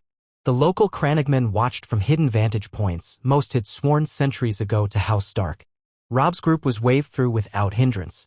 Though the fortress was a shadow of its former self, a small garrison of Stark soldiers kept watch from within the crumbling towers, ensuring that no southern army could pass unchallenged. When Robb dismounted to greet the garrison commander, a wave of relief washed over him. The man, Gray Spooner by name, was an old retainer who had served the Starks for decades. His grin was broad when he saw the Stark heir. My lord Robb. We'd heard naught but rumors of trouble in King's Landing. It does me heart good to see you well. Robb clasped the man's hand. It's good to be home, even if I'm not quite at Winterfell yet. Is all quiet here? For the moment, my lord. We see the occasional traveler coming from the south, and news is always months old by the time it reaches us. But we've had no direct threat. The only word we've had from beyond was some talk of Iron-born ships raiding the western coasts, but that's hardly new. The Iron Islands are always restless. Robb exchanged a glance with Ser Roderick. We'll need to keep watch on that, he said quietly, remembering that Balon Greyjoy had once rebelled against the Iron Throne, now the Baratheon throne. They might test a new king if they sense weakness. The next morning, they resumed the final leg of their journey. The boggy neck gave way, mile by mile, to rolling hills, pine forests, and cooler winds. Robb felt his pulse quicken each time the trees thickened, for that green gloom was the welcome threshold of home. The men behind him, equally heartened, began to sing snatches of northern ballads as they rode. Nights grew cooler, and Robb had to pull his cloak tighter around him in the darkness, which made him smile. These were the breezes he had missed. At last, the battlements of Winterfell came into view, gray stone stark against the sky. Smoke drifted from the chimneys, and the banners on the ramparts bore the direwolf. A hush fell among the riders as they approached, each man taking in the sight of the ancient seat of House Stark. For all that they had seen in the south, for all the pageantry, plotting, and violence, Winterfell remained a place of solid, enduring strength. Robb's heart seemed to beat in time with the old stones themselves. The guards recognized the returning party instantly, and the great gates swung open. Inside, the courtyard thrummed with activity. Stable hands rushed forward to help the horses. Servants bowed. The master-at-arms, Ser Roderick's nephew Jory Castle, still battered from his time in King's Landing, came forward, beaming to see them home. Above, on the battlements, Robb could make out familiar figures craning to look. One of them was indeed Lady Catelyn Stark, her auburn hair threaded with silver in places, though she was still strong of bearing. She descended to the courtyard as fast as her dignity allowed, and when Robb dismounted, she hurried to him and embraced him fiercely. My boy, she whispered, tears in her voice. Gods be good, you've returned. He held her close, inhaling the comforting smell of her clothes, wool and soap and a trace of the herbs she kept near. "I'm back, Mother. Father is well, do not fear. He remains in King's Landing," his hand to King Stannis. She pulled back, searching his face. "You look older." Robb smiled wryly. "That's what war or near war does, I suppose. Have you been well? And how are Bran and Rickon?" At once her face brightened.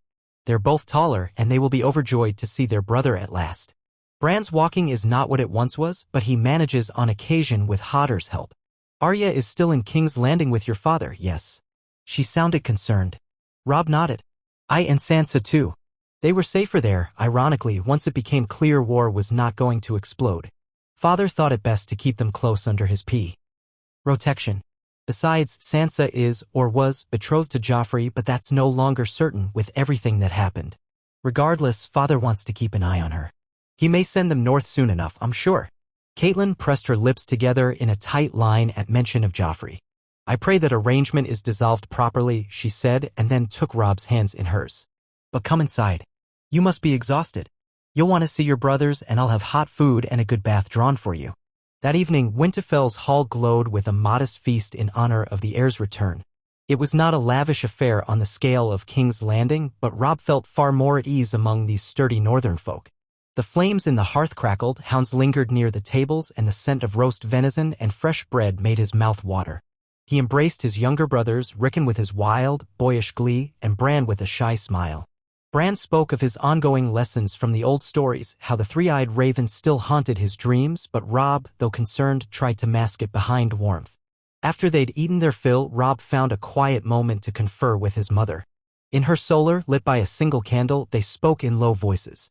"Have there been any letters from Father?" he asked. She nodded. "A few. He wrote soon after King Stannis was crowned, explaining the new arrangement, how the Lannisters gave hostages, how Joffrey was escorted away. After that we had another raven. He wrote that the city remains tense but calmer than expected. Tywin Lannister is in Casterly Rock, presumably swallowing his pride. Stannis is forging new laws. Ser Davos Seaworth, that so-called Onion Knight, is among the king's trusted advisors, and your father respects him, I think. He also said your sisters are safe. Arya's continuing her sword lessons, if you can believe it." Robb smiled faintly at that. "I can. She was always unstoppable once she set her mind on something." Then he sobered. "We also heard rumors along the way about the Ironborn stirring. Has there been word?" Catelyn's brows knitted together. "Nothing concrete, but I never trust Balon Greyjoy. You recall his rebellion years ago when you were just a babe. He might see this shift in power as an opportunity." Robb rubbed his chin. "Father once said that if Balon had the chance, he'd do it again, proclaim himself king of the Isles and the North, or some such madness." Catelyn gave him a searching look. "We must be vigilant. The North's coasts are not as populated as the South, and the Iron Islands could strike remote fishing villages or undertake raids in the White Knife or the Stony Shore. Perhaps we should send some men to fortify the coasts." He nodded. "We'll see about that. I'll speak to Maester Luwin in the morning, gather what letters and reports he's received. But I sense we may need to do more than just watch. If the King's Landing court is embroiled in its own challenges, they may not come to our aid quickly. We'll have to rely on ourselves." The next day, after a comfortable night's rest in his old bedchamber, Robb woke to the sound of ravens croaking in the rookery. Winterfell's ancient stones and the hush of the north made him feel more at ease than he had in weeks. He dressed in a warm tunic, belted it, and made his way to the maester's chambers. Maester Luwin, stooped and gray-haired, greeted him with a kindly smile. "My lord Robb, it does my old eyes good to see you safely returned." He gestured for Robb to sit among the dusty tomes and scrolls that lined the walls. "You'll be wanting news, I take it?" Robb settled on a bench, nodding. "Everything you have, from the Iron Islands to White Harbor to the Gift. We heard rumors of trouble. And I'd like to know what communications we've had from King's Landing or from the Vale or the Stormlands. Anywhere else." Luwin fussed with some scrolls. "Of course, my lord. Here, this came from the Manderley port a fortnight ago. They reported sightings of longships along the coast, raiders likely from Pike or its sister isles. The Manderleys themselves have not been attacked, but they fear for the smaller fishing villages." Robb scanned the letter, the neat writing describing flickers of sails on the horizon at dawn. They might be testing our defenses, or it could be just some ironborn reavers acting without direct orders from Balan. Still, best to prepare. He passed the parchment back. What else? Luwin handed him another. A raven from the Dreadfort indicates that Roose Bolton's men have encountered no trouble on land, though the Lord there expresses concern about outlaws or reavers crossing the Saltspear or the Fever River. Nothing confirmed. The Boltons are, as ever, watchful but quiet. Rob suppressed a slight chill whenever he heard the name Bolton. Very well. We'll keep them in mind. And from the south. Luwin produced the most recent letter from Ned Stark. It was short, curt, describing that King Stannis had publicly reaffirmed the crown's authority in the Westerlands, the Riverlands, and the Vale. The Aerys mistress, Lisa Arryn, remained aloof, though, and the Vale kept to itself. Ned's letter also mentioned that the crown was investigating Gregor Clegane's alleged raids, promising swift royal justice if he was indeed behind them.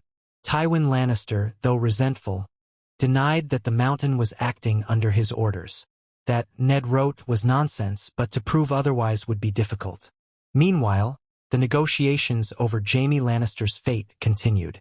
He was bound for the Night's Watch, in theory, but Tywin had requested repeated delays, citing various legal technicalities. Ned, for the sake of peace, was granting those delays, but patience was running thin. Rob sighed. This was the precarious realm they lived in. Tenuous alliances, bristling grudges, new threats on the horizon. In a sense, it was a relief not to be embroiled in those daily struggles at court, yet he felt the weight of his own obligations as the Stark in Winterfell, preparing the North for any trouble that might come. The future of the entire kingdom hinged on a brittle truce that might shatter with the slightest blow. Later that morning, Robb summoned a gathering of his principal bannermen who were near enough to attend. They convened in Winterfell's Great Hall, where tapestries depicting the long history of House Stark hung upon the walls, and the direwolf sigil was emblazoned above the dais. Lord Serwyn, Tallheart, and Glover came, along with a half-dozen other lesser lords and landed knights. Robb felt a flicker of nerves. Always before, his father had presided at such councils. Yet he steeled himself, recalling all he had learned in King's Landing about presence and bearing. He took his place at the head of the hall, his mother at his flank, to speak for the Stark seat. Ser Rodrik stood guard, though it was more a symbolic duty within these loyal walls. The lords dipped respectful heads toward Robb, who inclined his in return. "My lords," Robb began, voice carrying in the stone hall, "I bid you welcome. You know we've come through strange days, King Robert's death, the crowning of his son Joffrey, then the revelation that Joffrey was no Baratheon at all, and the rise of King Stannis to the throne. My father, Lord Eddard, remains in King's Landing as the king's hand to ensure the peace. For now that peace has held." He let a slight pause settle, so that none could doubt the significance of what came next. Yet the North is not untouched by the realm's uncertainties. Word from our coast suggests ironborn raiders are prowling. Elsewhere, the mountain Gregor Clegane may be harrying the Riverlands. We must stand ready to defend our lands from any threat that might arise, whether from rebellious men or foreign powers. We shall keep faith with King Stannis, so long as he honors us. But we must also ensure the North stands strong on its own. The lords rumbled agreement. Galbart Glover, a stocky man with a clipped beard, said, "We've had no direct raids at Deepwood Motte yet, but we have ships in the harbor who've spotted the occasional longship near the horizon. We'll prepare more watchtowers along the shore if need be." Lord Tallheart spoke up.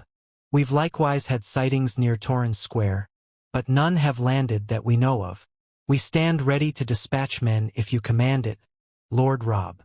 So they conferred about watchtowers, cavalry patrols, and the muster of local levies.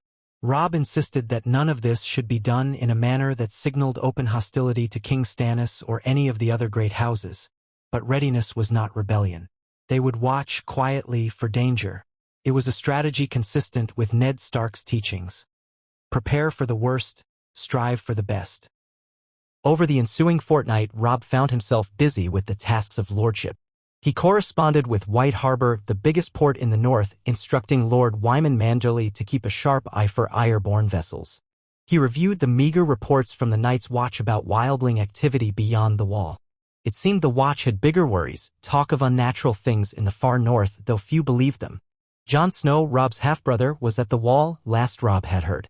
Sometimes Robb thought of writing him, but the Black brothers had their own, stricter courier system. Perhaps it would be a comfort to know how Jon fared.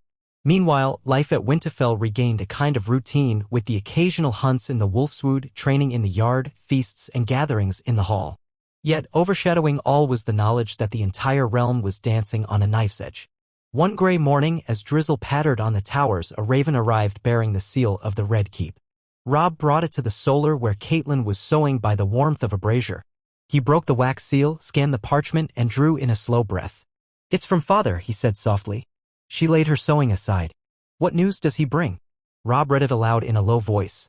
"To my beloved wife and children, all remains in precarious balance here in King's Landing. King Stannis and I continue to root out corruption in the crown's finances, and the city grows accustomed to the new rule. Yet rumor spreads of a Targaryen girl across the sea who some say has dragons. The king's spies have not confirmed this fully, but Varys suggests we not dismiss it out of hand. If so, a greater threat may loom in time. As for the Lannisters, Tywin remains at Casterly Rock, chafing at our oversight. Jaime's trial is delayed again, but the king insists it cannot be delayed forever. By the time you read this, I hope to have resolved that matter. We do not want to provoke the West into open rebellion, but neither can we let such crimes remain unpunished." He paused, skipping over a few lines that were more personal about how Ned missed them all and hoped they were in good health. "Finally, there is talk of the Greyjoys stirring. I have dispatched ravens to Pike, inviting Lord Balon to come to King's Landing and reaffirm his oaths, but I doubt he will heed the call. If he refuses, we must be prepared for raids along the western and northern coasts. I beg you, remain vigilant in the north. King Stannis counts on our loyalty, but I will not have the north left undefended should conflict arise. I pray daily that none of this leads to war. Signed, Eddard Stark, Hand of the King." The final words hung in the air. Catelyn exhaled, pressing her lips together. "Balon Greyjoy is too proud to appear before the new king," she said quietly. "He spurned Robert's authority once before. It would not surprise me if he tries again." Robb set down the parchment. "Then we must be ready. I'll send fresh word to our banners in the Rills and Bear Island, particularly Bear Island, given how close it is to the sea routes. Lady Midge Mormont will know what to do if the Ironborn come prowling near her shores." Thus did the tasks of protecting the north occupy Robb's days. Yet even as he shaped the region's defenses, he discovered that ruling one's homeland was not solely about war. He had to resolve disputes among lesser houses, see to the management of Winterfell's own finances, and handle small matters like boundary quarrels or the upkeep of the granaries. He realized how his father had carried all this weight quietly. Now, for the first time, Robb carried it himself, albeit with his mother's guidance. It was a different sort of challenge from the swirling politics of King's Landing, no less demanding in its own way. Time slipped by, late summer creeping toward autumn. The days shortened and a crispness stole into the air. Ravens brought word that King Stannis had at last forced the question of Jaime Lannister's fate. The Kingslayer would be sent to the Wall, escorted by a contingent of knights loyal to King Stannis, as well as Ser Barristan Selmy, who would ensure no mischief took place along the journey. Tywin Lannister had fumed but ultimately relented, unwilling to spark open war at that moment. Joffrey and Cersei remained in Casterly Rock, bitter exiles from the seat of power they had once commanded. Those tidings, though momentous, did not immediately change life in the north. Some lords found grim satisfaction that the Kingslayer would face a life in black, stripped of his golden glories. Others grumbled that letting him live at all was a soft choice. He had violated the code by slaying King Aerys, after all, though that act had ironically saved the realm from wildfire. Yet no one in the north had the power to overrule the king's decision, and so they accepted it. Ned Stark's influence was in that decision too, mercy, to avoid further bloodshed. Robb took it as one more sign that the realm, for all its precariousness, was still holding to some measure of decency. But the uneasy calm would not last forever. Some weeks later, a raven arrived from the Manderleys in White Harbor. This one carried urgent news. Ironborn raiders had struck a small port village up the coast. Flames had gutted the wooden huts and men were carried off or slain. The Manderley knights had arrived too late to save the place but had managed to kill a few stragglers who indeed were Ironborn.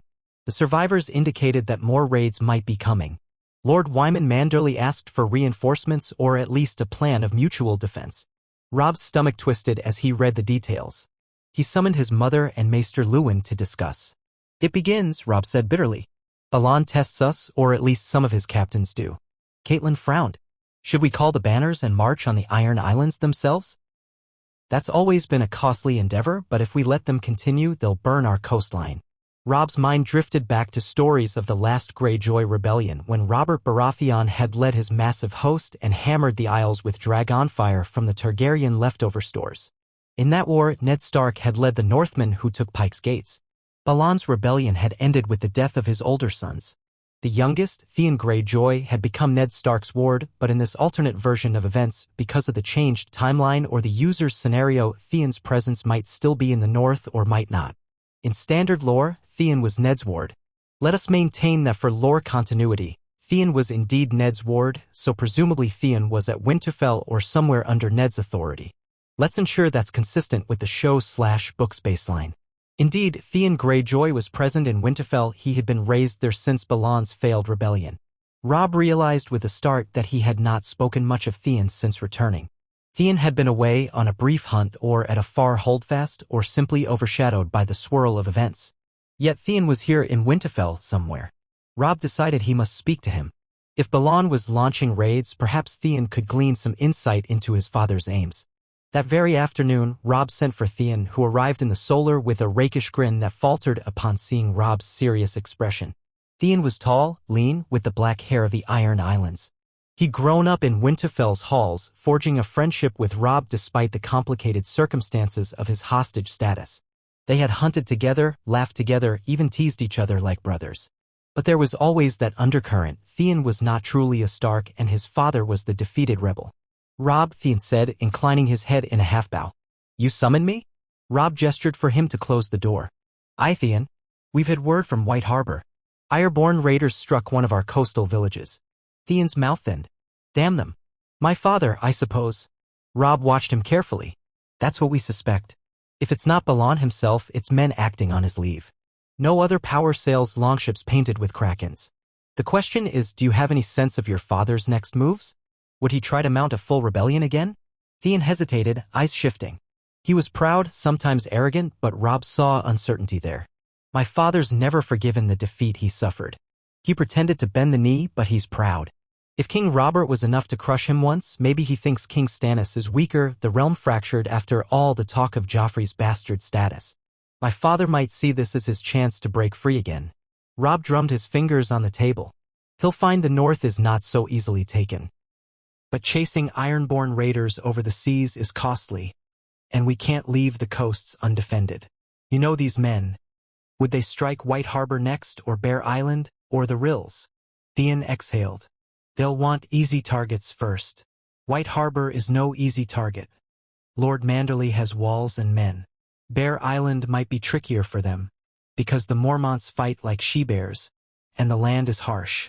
The Ironborn might keep harassing smaller villages and fishing hamlets until they gather enough plunder or decide to push deeper inland if they see an opening. My father might try something bolder, like sailing up the Salt Spear or the Fever River, raiding into the heart of the north. But I doubt he'll strike right away. He'll want to test your defenses first. They favor swift, brutal raids, not pitched battles. Robb paced a moment.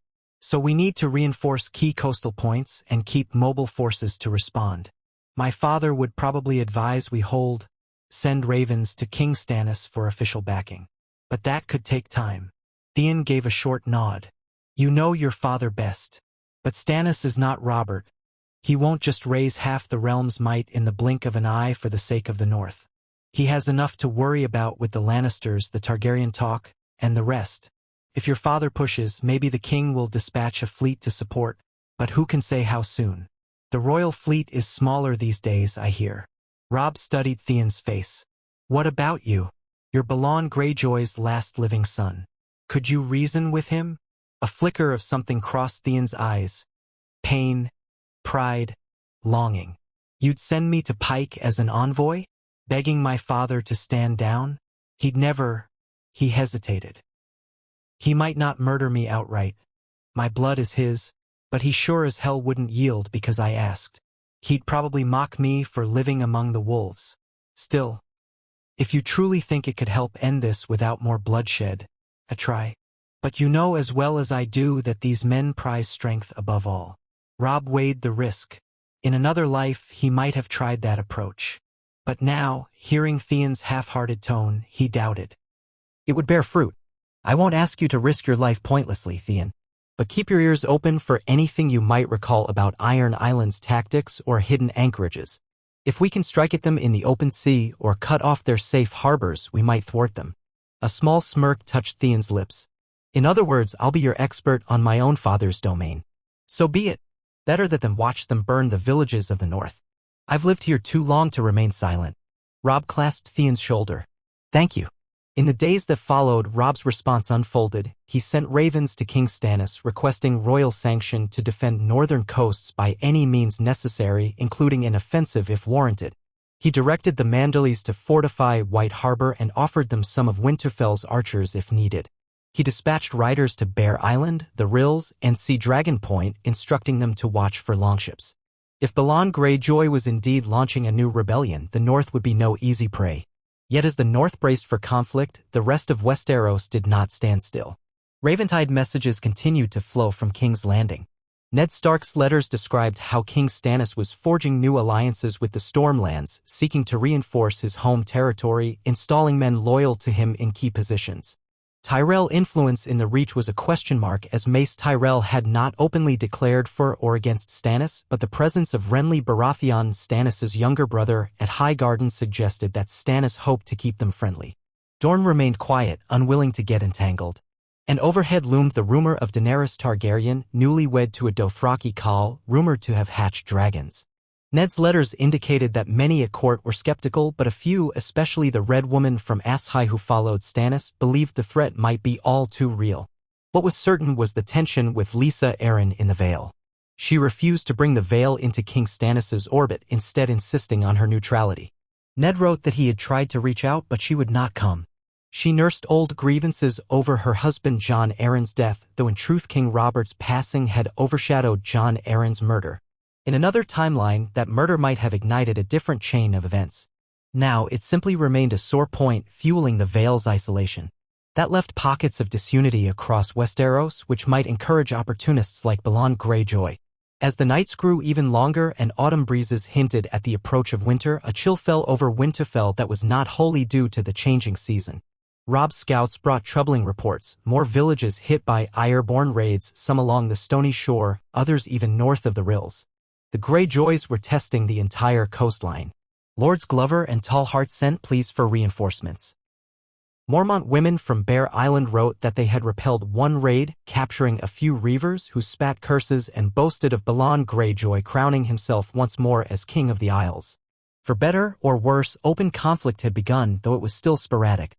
Robb convened his lords again and decided that half measures would no longer suffice. He would gather a modest host, nothing so large as to strip the north of defenders, but enough to serve as a rapid response force. He planned to march west and coordinate with the Tallharts, Boltons, and Glovers to push back any Ironborn who landed on the beaches. Perhaps, if possible, they could seize some of the Reavers' ships or cut them off from the sea, dealing a crippling blow. Meanwhile, White Harbor would remain on high alert, prepared to intercept any longship that approached the port. On a gray morning thick with drizzle, the courtyard of Winterfell bustled with men and horses preparing for the march. Axes and swords were strapped to belts, wagons loaded with supplies. Hounds barked, restless. Robb, clad in boiled leather beneath a cloak of wolfgrey, stood by the stables, checking the straps on his mount. He felt a tingle of that old excitement that came before action, laced with anxiety. He had led men in training, participated in the melee at King's Landing, but commanding a real campaign, this would be a first. On the dais at his side, his mother looked on, worry etched in her face. He turned to her. Keep Winterfell safe. I'll try not to be gone too long. Catelyn forced a small smile. You have my blessing, Robb. The gods watch over you. You look so much like your father in his younger days. Remember, do not let your pride rule you. Strategy first, caution second, only then boldness. He embraced her briefly, then swung into the saddle. The gates opened, letting through the first lines of mounted men. The banners of the direwolf flapped, damp with drizzle. Robb felt a hard knot in his chest, a mixture of determination and the ache of leaving the seat of his ancestors. But if the north was threatened, he would not stand idle. With a final nod to his mother, he led the column out of Winterfell, heading west for the long miles toward the coast where the Ironborn prowled. They traveled for days through pine forests and rolling moors, a force of about 1,000 men. More would join from scattered holdfasts along the route, mustering as they went. Theon Greyjoy rode near Robb, along with Ser Roderick and a handful of loyal knights. Theon, unsurprisingly, drew many suspicious looks. He was, after all, the son of the man whose raiders they meant to repel. But Theon bore the stares with a cocky shrug, as though it did not bother him. Sometimes he gave Robb quiet advice about what harbors or coves might serve as a hidden anchorage for Ironborn longships. Robb listened. They pressed through lightly settled lands, many of which were dotted with small Northman villages. Word had already spread that the heir of Winterfell was marching to chase off the Reavers. People came out to watch them pass, relief or hope in their eyes. Often they pleaded for protection, telling stories of glimpsed sails or half-finished raids. Robb reassured them, though he knew not all could be protected at once. The coast was too vast, the Ironborn too adept at hit-and-run tactics. Still, they would do what they could. At the third week of travel, they reached Torrhen's Square, the seat of House Tallhart. A sturdy castle built beside a small lake, it bristled with watchtowers. Lord Helman Tallhart came forth to greet Robb, his round face drawn with worry. "My Lord Stark," he said, dipping his head. "The Ironborn struck near my lands last night. Burned a fishing hamlet. My men arrived too late to do more than drive them off. We slew a few, but the rest fled to their ships." Robb dismounted in the muddy courtyard. "We'll make them pay. How soon can your men join us?" "We have a company of archers and foot, 300 strong. We can march at dawn if that pleases you. Word is the Reavers are moving further north, possibly aiming for Deepwood Motte. Then we must intercept them before they cause more harm. If we can find the cove or beach where they land, we might pen them in and destroy them." The next day, Robb led the combined force, his own men plus the Tallhart contingent, northwest, crossing bleak moorlands under lowering skies. Rain threatened, turning the ground into slick mud. Yet they pressed on, determined to preempt the Reavers. Scouts on swift horses went ahead, searching for signs of the Ironborn. Others scoured the coastline for beached longships or plumes of smoke. For several days, they found only empty beaches and abandoned huts, the Reavers elusive. At last, near the stony shoreline a few leagues south of Deepwood Motte, the scouts returned with news. A cluster of longships had been spotted anchored in a shallow bay, partially hidden by rocky outcroppings. Dozens of Ironborn walked the beach or moved inland, ransacking a fishing village. The scouts believed the raiders were perhaps 200 men. Robb's entire host was nearly 1,000 strong, more than enough to crush them, but speed and secrecy were vital. If the Reavers caught wind of the Northerners and dashed back to their ships, they might escape to the sea. Robb gathered his officers in a clearing behind a line of pine trees, the tang of resin in the damp air. A ragged map was spread out on a tree stump. Ser Roderick leaned over it, brow furrowed beneath his white whiskers. Theon stood across from him, arms folded. Lord Tallhart was there as well, along with other captains. "We'll advance after dusk," Robb said softly. "We can circle around to the north, block their retreat to the ships from that side. Meanwhile, a second group will come from the south, herding them inland. Once we converge, they'll have nowhere to go but into the water. If the Reavers try to scramble to their ships, we'll have archers on the rocky outcrops to rain arrows down. That should trap them." The men nodded agreement. Lord Tallhart added, "We must be swift. If they suspect we're near, they'll row out. Ironborn can weigh anchor in moments." Ser Roderick pointed at the map. "We must also watch for any hidden path. They're cunning in knowledge of tides and small coves. If they slip away, we'll lose the advantage." Theon exhaled.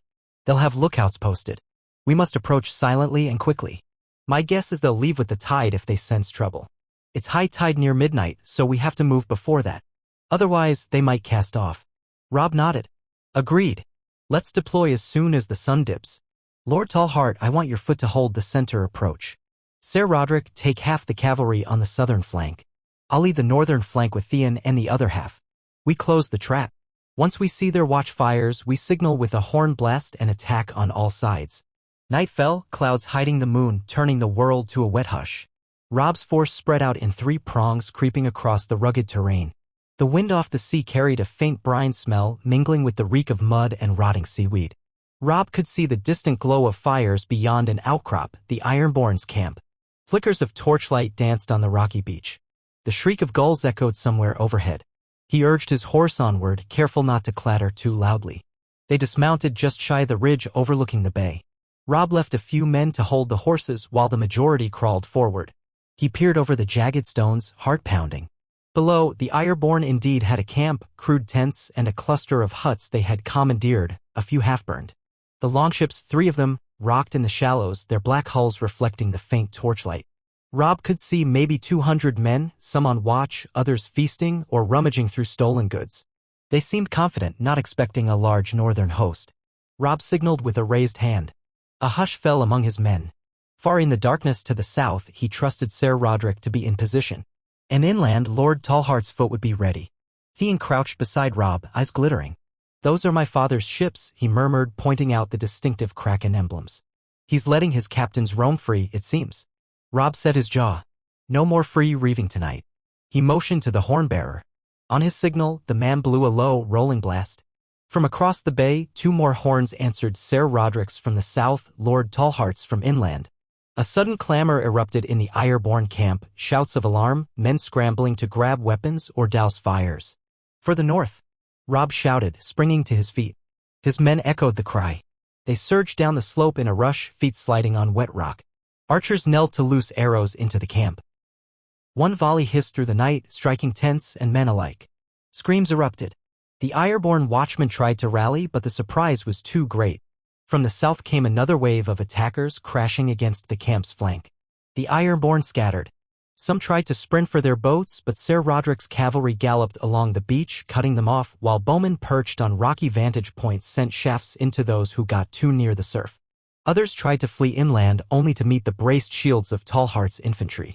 In moments, the reavers were encircled. Robb charged into the thick of it, sword in hand. One Ironborn lunged at him with an axe, roaring curses in the dialect of the Isles. Robb parried, pivoted, and slashed across the raider's arm. The man stumbled, and Robb brought him down with a swift strike. Blood spattered onto the wet sand. The scene was chaos, men fighting, torches overturning, the briny wind carrying battle cries.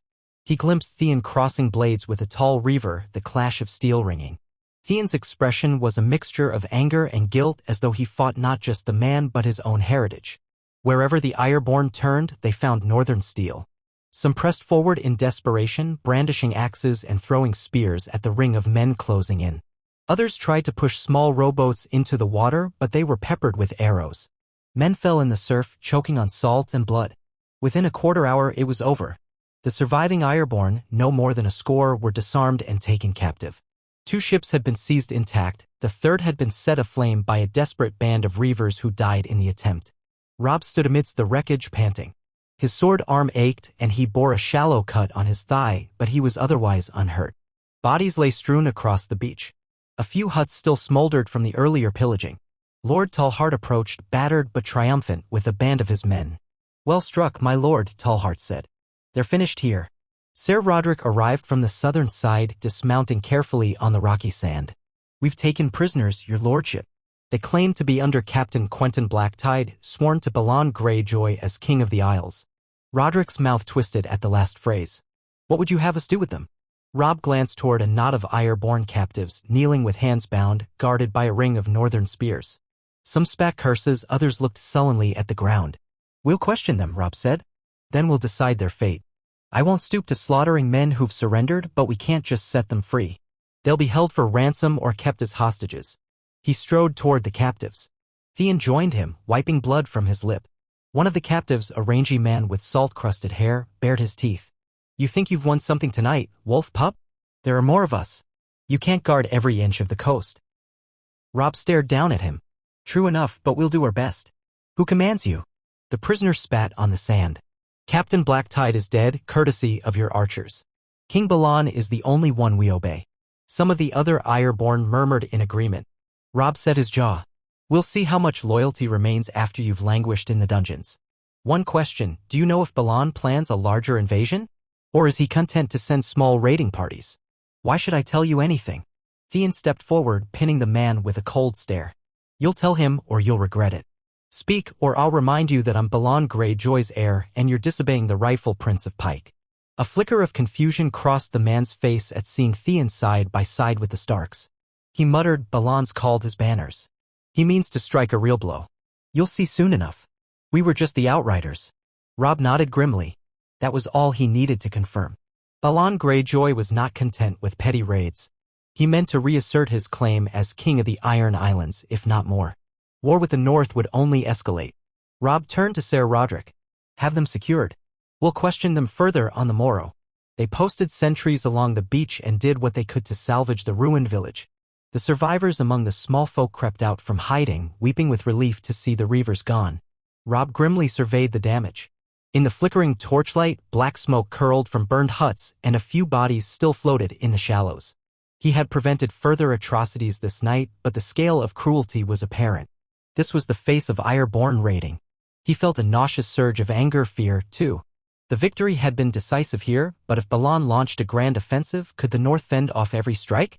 In the following days, Robb pressed on, leading his men to other coastal hamlets rumored to be under threat. Each time, they arrived to find the Ironborn already fled or never there at all. Balon's men were cunning, always landing at random, seizing what they could, slipping away. The prisoners' talk of a real blow haunted Robb. Where would Balon strike in force? White Harbor? Moat Cailin from the sea? Even the possibility of them attempting a raid near the wall seemed outlandish but not impossible. Meanwhile, ravens from King's Landing offered only uncertain support. One arrived stating that King Stannis condemned these Ironborn outrages and would consider dispatching a portion of the royal fleet to assist once other pressing matters were resolved. Another letter from Ned Stark urged caution, promising that if Balon openly declared rebellion, the crown would be bound to respond with war. But the king's power was stretched thin, and the seas between the Crownlands and the north were not short. Balon likely counted on that. Given the slow pace of communications, Robb realized the north was largely on its own for now. He decided to consolidate his forces in Deepwood Motte, a more defensible seat than the scattered fishing villages from which they could respond swiftly to new sightings. He sent word to Bear Island, urging Lady Midge Mormont to remain on high alert. He also ordered the construction of small signal beacons along the coastline so that if reavers landed, watchmen could raise an alarm swiftly and request reinforcements. Coordinating all this was no small task, but Robb pressed on, day by day. That sense of looming threat gnawed at him, but for the moment, the Ironborn's larger invasion had not yet appeared. They were still in the early stages of Balon's cunning war. As early autumn stretched on, they had more skirmishes, more partial victories, capturing or killing dozens of reavers. Yet the North lost men too, ambushed on a foggy strand or cornered by Ironborn who fought like wolves, fierce in their element. Grim tidings rolled in from other regions, though none so dire as to overshadow the immediate crisis. From the Dreadfort came a letter that a small band of Ironborn had attempted to sail the Weeping Water. Bolton men had repelled them, but with casualties. From the Rills came a claim that hundreds of Ironborn were massing on an offshore island, though the rumor was unconfirmed. During one tense evening, as Robb tried to snatch a few hours of sleep in the half-ruined tower of Deepwood Motte, he dreamed of King's Landing's torchlit halls and the throne that had cost so many lives. He saw Ned Stark standing beside it, his face stern, and Robert Baratheon's final breath echoing in the stone vaults. Then he startled awake to find only the battered wooden beams overhead. The wind outside howled as if portending some final storm. Morning brought a new raven, this one from White Harbor. Lord Wyman Manderly's scribes had penned a hurried note. The Ironborn were gathering in force off the coast, and the Manderly scouts believed Balon Greyjoy's own banner ship had been sighted. A rumor spoke of him crowning himself anew upon Pike, proclaiming the Iron Islands independent, and that his next target was to capture White Harbor as a forward base. Robb read the lines with a sense of dread. The North's largest port was at risk. If the Ironborn took it, the North could be crippled financially and strategically. They could sail up the White Knife, perhaps even threaten the interior. Robb's mind raced. If he marched from Deepwood Motte to White Harbor, it would take many days. By then, the Ironborn might have launched their attack. But staying put was not an option. The Crown was not sending help yet, the North must stand alone.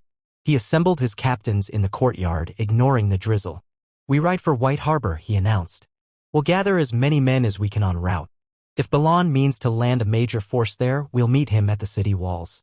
Lord Manderly has warships, but if the Ironborn bring enough ships, they might blockade or overrun the harbor." He paused, letting his voice ring out. "We are Starks, this is our land. We will not let these raiders take a single stone more than they already have. Spread the word. The muster begins at dawn." They set out the next day, forging a path across the North's heartlands. Word traveled faster than their march, carried by ravens. Robb rode at the head of the column, Theon still near him, though the tension between them mounted. Theon was snappish, quiet at times, perhaps torn between old loyalties and new. Yet he stayed, lending Robb his knowledge of how Ironborn captains might think. On the 5th day of their march, the sky unleashed a torrential rain that turned roads to rivers of mud. Wheel ruts bogged down wagons. Horses struggled. Men cursed. Progress slowed to a crawl. Robb feared they would arrive too late. He prayed to the old gods that White Harbor could hold until they arrived. As they finally neared the outskirts of Manderley territory, the land flattened, dotted with farmland. The wide mouth of the White Knife lay just ahead, beyond which the city of White Harbor rose, modest by southern standards but grand for the north, with stout walls and a bustling harbor district. Even from miles away, one could see the towers rising from behind the walls. Smoke from many chimneys drifted in the wind, but there was a taint to the air, a sense of dread. A Manderley patrol galloped out to greet Robb's force, bringing urgent news. A large fleet of Ironborn ships had appeared at the horizon just that morning. Some 24 longships, possibly more. Lord Wyman had begun to deploy his own vessels and archers to the seawalls, but the battle could commence any moment. Robb pressed his men for speed, slogging through muddy roads, ignoring exhaustion. At last, they glimpsed White Harbor's walls in the distance. The city gates opened at their approach, letting them in before closing behind. Inside the city, chaos reigned. Townsfolk scurried to fortify shops or carry valuables inland. Soldiers rushed about, preparing the battlements. Lord Wyman Manderley greeted Robb on the steps of the new castle, a large keep adjacent to the older stronghold. The lord was a portly man, sweat beading on his brow, but he mustered a dignified bow. "Lord Robb, thank the gods you have come. The Ironborn fleet is anchored just outside the harbor's mouth. Our scouts say they might attempt a landing at dawn or force the harbor chain. We're outnumbered at sea, but our walls are strong." Robb clasped the man's hand. "We won't let them break those walls, Lord Manderley. We have near 2,000 men with us, foot, archers, some cavalry. You have your own garrison. Together, we should be able to hold the city. But can we repel them at sea?" Wyman shook his head. "We have a handful of war galleys, but Balan has more. They might try to ram the chain or bombard us. The best we can do is slow them while our land defenses hold. If they can't seize the docks, they'll be forced to retreat eventually." Robb exhaled, gazing at the sky turning red with sunset. "Then we prepare for a siege. We line the walls with archers, reinforce the harbor. We ensure that if they set foot on land, it costs them dearly." That night, White Harbor braced for the assault. Torches flared on the walls, ballistae were positioned to fire at ships that got too close. Fishermen's boats were pulled ashore or scuttled to prevent the Ironborn from using them. Robb and Theon walked the battlements side by side, peering out at the dark sea. Far off, faint lights showed the location of the Ironborn fleet. Some said they saw the silhouette of Balon Greyjoy's banner ship, the Great Kraken. If Balon was truly there, it meant the old rebel was prepared for a direct confrontation. Dawn came with swirling fog off the water, limiting visibility. Then, from beyond the harbor mouth, came the thunder of drums, Ironborn war drums. Horns blared. A line of longships emerged from the mist, sails raised. Robb squinted, seeing at least 15, maybe more, in the first wave. They were rowing hard, heading for the harbor chain that blocked entry into the city's docks. The chain was an ancient defense mechanism, a massive metal barrier that could be raised to prevent ships from sailing through. On the battlements, Manderley archers readied arrows and the city's few war galleys prepared to counter. The Ironborn came swiftly, war cries echoing across the water. Robb watched from the walls as the first ships approached the chain. Fire arrows streaked out, igniting the wet morning with sudden flame. Some found their mark, one ship's sail catching fire. Ironborn archers answered, launching black-fletched arrows at the walls. The air was alive with a storm of missiles. Men screamed, some toppling from the ramparts. In the harbor, Manderley's galleys attempted to intercept, but they were outnumbered. 2 Ironborn ships slammed into the chain, rocking violently. One seemed to crack its mast, while the other began hacking at the chain with axes affixed to long poles. Ballista bolts soared from the city walls, splintering the hull of one of the attacking ships. Another volley of arrows engulfed the deck in flames. Ironborn leapt overboard. Still, more ships came up behind, pressing the assault. The noise was deafening, the pounding of drums, the crash of surf, the clang of metal on metal, the anguished cries. Robb felt his heart hammer. This was war on the water, a domain ill-suited to the North's typical tactics. Yet they had the advantage of city walls. He bellowed commands, telling archers to concentrate fire on the ships attacking the chain. If the chain stayed intact, the Ironborn would be forced to land outside the harbor, fighting on the beaches or attempting the walls from the other side where the defenders stood ready. A cry arose from the harbor's edge. A smaller band of Ironborn had landed on a narrow spit of land near the outer defenses. They were rushing a sally port in the wall. Robb cursed, grabbed his sword, and led a contingent of men down from the battlements to repel them. On the muddy strand, the Ironborn were chopping at the thick wooden door, trying to break inside. Robb's men poured out from the city's side, forming a shield wall. A pitched fight ensued, the tide washing around their feet. Robb found himself face-to-face with an Ironborn captain bearing the sigil of House Harlaw on his surcoat. The man swung a heavy axe, and Robb parried with his blade, feeling the shock vibrate up his arms. They traded blows, each half-slipping on the seaweed-slick stones. In a burst of adrenaline, Robb feinted left, then lunged right, thrusting his sword under the man's guard. Blood sprayed. The captain collapsed. Around them, the Northmen pressed forward, beating back the Ironborn assault. Another wave of them tried to land, but archers from the walls rained arrows down, cutting them to pieces. After a furious scramble, the survivors dragged themselves back to their longboats, pushing off frantically. Robb and his men stood panting, triumphant for the moment. On the walls, the main conflict raged on. More ships collided with the harbor chain, some in flames, others battered by ballista fire. The chain groaned under repeated strikes, but it held. One Ironborn ship managed to slip around the flank, only to be met by Manderley's largest war galley, which rammed it, splintering its hull. The Ironborn sank beneath frothing waves, dying curses lost in the roar. Midday sun burned off the fog, revealing a scene of devastation at the harbor's entrance. Half a dozen Ironborn ships lay wrecked or ablaze, drifting aimlessly. 2 Manderley galleys were also sinking, their decks shattered by ramming. Bodies floated between the wrecks. The chain remained up but battered. And further out to sea, a second wave of longships hovered, uncertain. Perhaps Balon Greyjoy himself was aboard one of those. Robb could imagine him, glaring at the city walls, weighing whether to press the attack. In the end, the Ironborn withdrew to regroup, the surviving ships pulling back beyond arrow range. White Harbor's walls erupted in cheers. Robb let out a breath he had not realized he was holding. They had repelled the first assault, but the day was not done. Lord Manderley joined him on the ramparts, cheeks flushed. They might try again tomorrow or next tide. But we've bloodied them. Robb peered through a borrowed spyglass.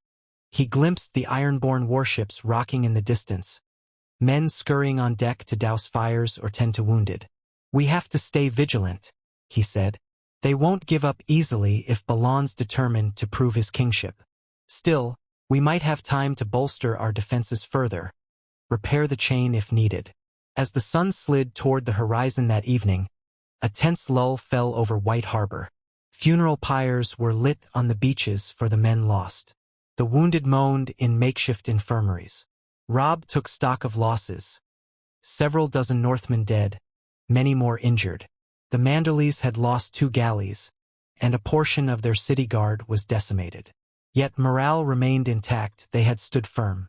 That night, from the walls, Robb could see the pinpricks of Ironborn lanterns still drifting offshore. They had not sailed away. The threat remained. The next morning came with a stiff wind from the north, whipping the harbor's waters into choppy swells. Scouts reported that Balon's ships were repositioning, possibly preparing for a second assault. The defenders braced themselves again, expecting another wave of violence. But as the hours ticked by, the Ironborn did not charge. Instead, a single longboat approached under a white banner of truce. Curiosity swelled among the defenders. Were the Ironborn seeking parley? Robb, Lord Wyman, and a retinue of loyal knights stood on the city quay, well guarded, as the longboat reached the edge of the chain. An Ironborn officer in a rusted breastplate hailed them. "We come under truce," he called. "Our lord would speak with your commander." Robb stepped forward. "I am Robb Stark, heir to Winterfell." He half expected them to hurl an insult, but the man only nodded stiffly. "The King of Salt and Rock requests a meeting on neutral ground. He will discuss terms for White Harbor's surrender." A ripple of anger went through Robb's men. One spat on the quay. Robb barked, "We do not surrender our city. Then parley with him or face another assault." The Ironborn replied, "Choose quickly. He is prepared to come ashore alone, under the same white banner, if you accept." Lord Manderley scowled. A trick. Robb's thoughts spun. Balan might be planning to lure them into a trap, or he might truly be seeking a negotiated outcome if he believed the city too costly to take by force. We hold the advantage, at least so long as the chain stands. Let him come, but we'll keep him under Archer's aim. If he tries anything, we can kill him, or we ignore him and they'll try another attack. Possibly we can kill Balan and end this war at once. Theon, standing near, tensed at that suggestion, but said nothing. Lord Wyman chewed his lip. I do not trust this. Yet after brief debate, they decided to allow Balan to come, on the open beach below the city walls, within range of 100 arrows. If he intended treachery, he would pay dearly. Thus, in the bright glare of midday, Balan Greyjoy arrived. He came in a single skiff rowed by 2 men, flying the white banner. He stood at the prow, a gaunt figure with long gray hair swirling in the wind, wearing battered iron plate etched with the Kraken symbol. His face was stern, weathered, and proud. Robb, flanked by Theon, Ser Roderick, and a line of archers, watched as the skiff grounded on the sandy beach just outside arrow range from the city quay, but well within the arcs of the battlements. Balan stepped off, water lapping his boots. He came forward, alone, while the rowers stayed with the skiff. Robb advanced to meet him about halfway across the beach, flanked by Theon and a few guards. Above, on the walls, archers drew strings taut, each arrow aimed. The tension was palpable, the hush broken only by the surf. Robb's cloak snapped in the wind. Balan halted a few paces away, eyeing Theon first, then Robb. For a moment, father and son locked gazes. Balan's face revealed a flicker of emotion, disdain, regret, a father's pride twisted by disappointment. Then he turned his attention to Robb. You're the wolf pup that led men against my raiders, Balan said in a voice like grinding stones. Robb inclined his head. And you're the would-be king who dares assault the north. Balan's lips twisted. I do not would-be anything. I am Balan the Ninth, by the grace of the drowned god, king of salt and rock, rightful ruler of the Iron Islands. I have taken back my crown. The north has always been too vast for the south to hold. And now, with your realm fractured, I see the chance to free my people from your rule. You raid our coasts, murder our folk, and call it freedom. Balan snorted. The Ironborn take what is ours by right of conquest. I've no desire to subjugate the entire north, only to claim these seas and their ports. Surrender White Harbor to me, and I'll spare the rest of your domain from war. A wave of disbelief passed through Robb. He stared hard at Balan. You expect me to give you White Harbor? One of the North's main strongholds, critical to our trade and defense? You must be mad. Balan's eyes gleamed with a fanatic's conviction. Mad is believing a boy can stand against the might of Pike. The sea is ours, boy, and you cannot hold a city that depends on the sea without my leave. I can starve White Harbor of trade, blockade your shipping, keep you pinned behind your walls until you rot. The north is wide, but you cannot feed an entire city without supplies from the sea. Robb fought the surge of anger. We can feed White Harbor from the farmland that surrounds it. Perhaps not as luxuriously, but will endure. We also have allies, and eventually the king's fleet will come. You cannot remain forever. Already you've lost men and ships trying to break our harbor chain. If we kill you today, your men will scatter. You could kill me, Balan conceded. But my fleet would not scatter. They would burn the city out of vengeance. You cannot man your walls forever, boy. Let me remind you, I am no mere captain. I am King Balan. My men follow me out of devotion and fear alike. Slay me here, and they shall become beasts. Theon suddenly spoke, stepping forward. Father, enough. You see me here, by Robb Stark's side. He was my friend when I had no father near. Surrender this madness. If you yield to the throne of King Stannis, if you stop these raids, perhaps you might keep some measure of autonomy. But to try and seize White Harbor? You're dooming countless men to die. Balan sneered. So this is what the wolves have made of you, weak, begging me to yield. You are no Ironborn anymore, Theon. You shame my blood. I'll do what I must to secure the future of our people. And if that means cutting you down along with the other wolves, so be it. Robb felt the raw tension as Theon's face flushed with conflicting loyalties. He put a calming hand on Theon's shoulder, turning to Balon. We'll not surrender White Harbor. If you attempt another assault, we'll burn every ship you send.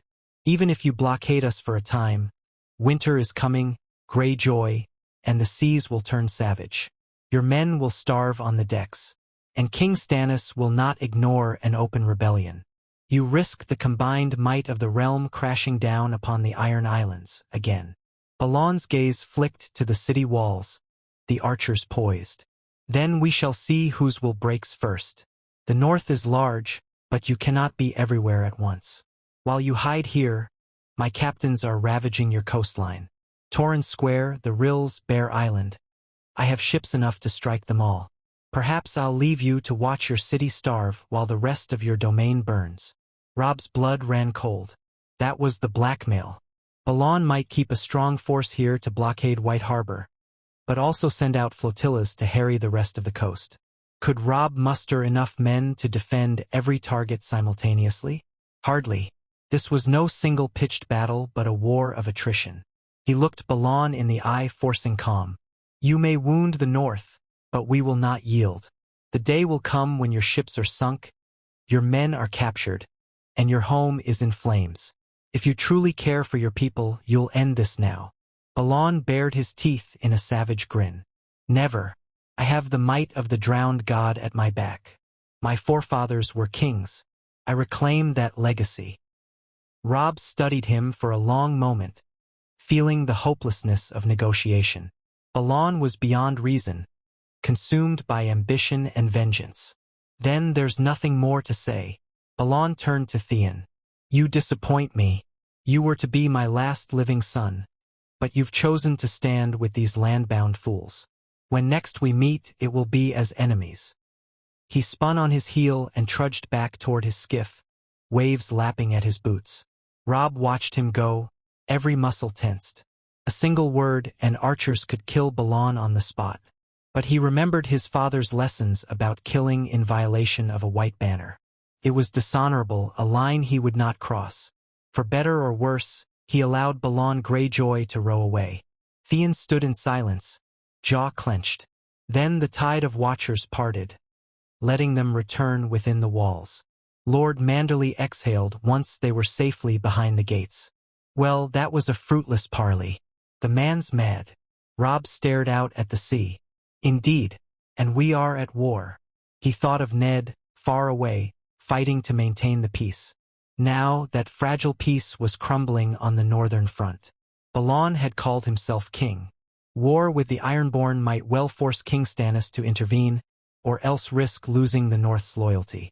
If that led to open conflict, the rest of Westeros might see opportunity for their own ambitions. The tenuous calm could collapse, all because one old rebel believed he could carve out his own kingdom amidst the realm's distractions. That night, ravens were sent, carrying word of Balon's open defiance. One would reach Ned Stark in King's Landing, forcing his hand to mobilize the crown's response if the king agreed. Whether that would come in time to save White Harbor or the broader coast, none could say. Meanwhile, the Ironborn fleet remained at the horizon, scuttling damaged ships, repositioning for further attacks or a blockade. The city's defenders steeled themselves for the trials ahead. Robb paced the ramparts, his mind racing through possibilities. He considered launching a surprise. He might attack with Manderly's remaining ships, but they were outnumbered. He weighed feints, sabotage, infiltration attempts. Balon's men were not incompetent. Another direct assault was probable, and if it came at the same time as reverse strikes up the coast, the north might be spread dangerously thin. Within those walls, men whispered that winter was near, that the sea might turn perilous for the Ironborn soon enough. Yet storms cut both ways. And in the hush of the night, Robb prayed to the old gods that his father would succeed in rallying the realm against Balon, because alone, the north faced a brutal war of uncertain end. Ned Stark's vow to keep the peace had succeeded so far within King's Landing, avoiding the bloodshed of an all-out civil war. But that vow had not stayed the Ironborn, nor had it ended the myriad threats that lurked beyond the capital's walls. In the Red Keep, Ned Stark might now be reading Robb's Raven, heart sinking at the knowledge that war in the north had broken out. Would Stannis muster his ships and men to challenge Balon directly? Or would the King balk, preoccupied by Lannister intrigues, Targaryen rumors, or the rebellious Vale? If King's Landing delayed, the north would bleed. And if the north bled too long, Tywin Lannister or some other opportunist might seek advantage. Thus could the entire realm unravel. But for the moment, all Robb could do was hold White Harbor, repel every assault, and cling to hope that the next ships on the horizon might bear the royal stag and flame banners of King Stannis' fleet. Until then, dawn would bring more blood and the savage swirl of a conflict that threatened to tear open the fragile peace Ned Stark had worked so hard to secure. Such was the price of Robert Baratheon's final wish, twisted now by the ambitions of the Iron Islands. Yet in the darkest nights, Robb still remembered the promise he had seen his father fulfill, that the realm would not tear itself apart from within. They had avoided one war only to face another. Perhaps it was the way of Westeros. There was always another blade poised, another king crowned, another threat looming at the edges. The Game of Thrones never ended, and winter, inexorable, crept ever closer, even for the watchers behind the walls of White Harbor, who stood with swords in hand, hearts in their throats, waiting for the next tide of Ironborn to come crashing down.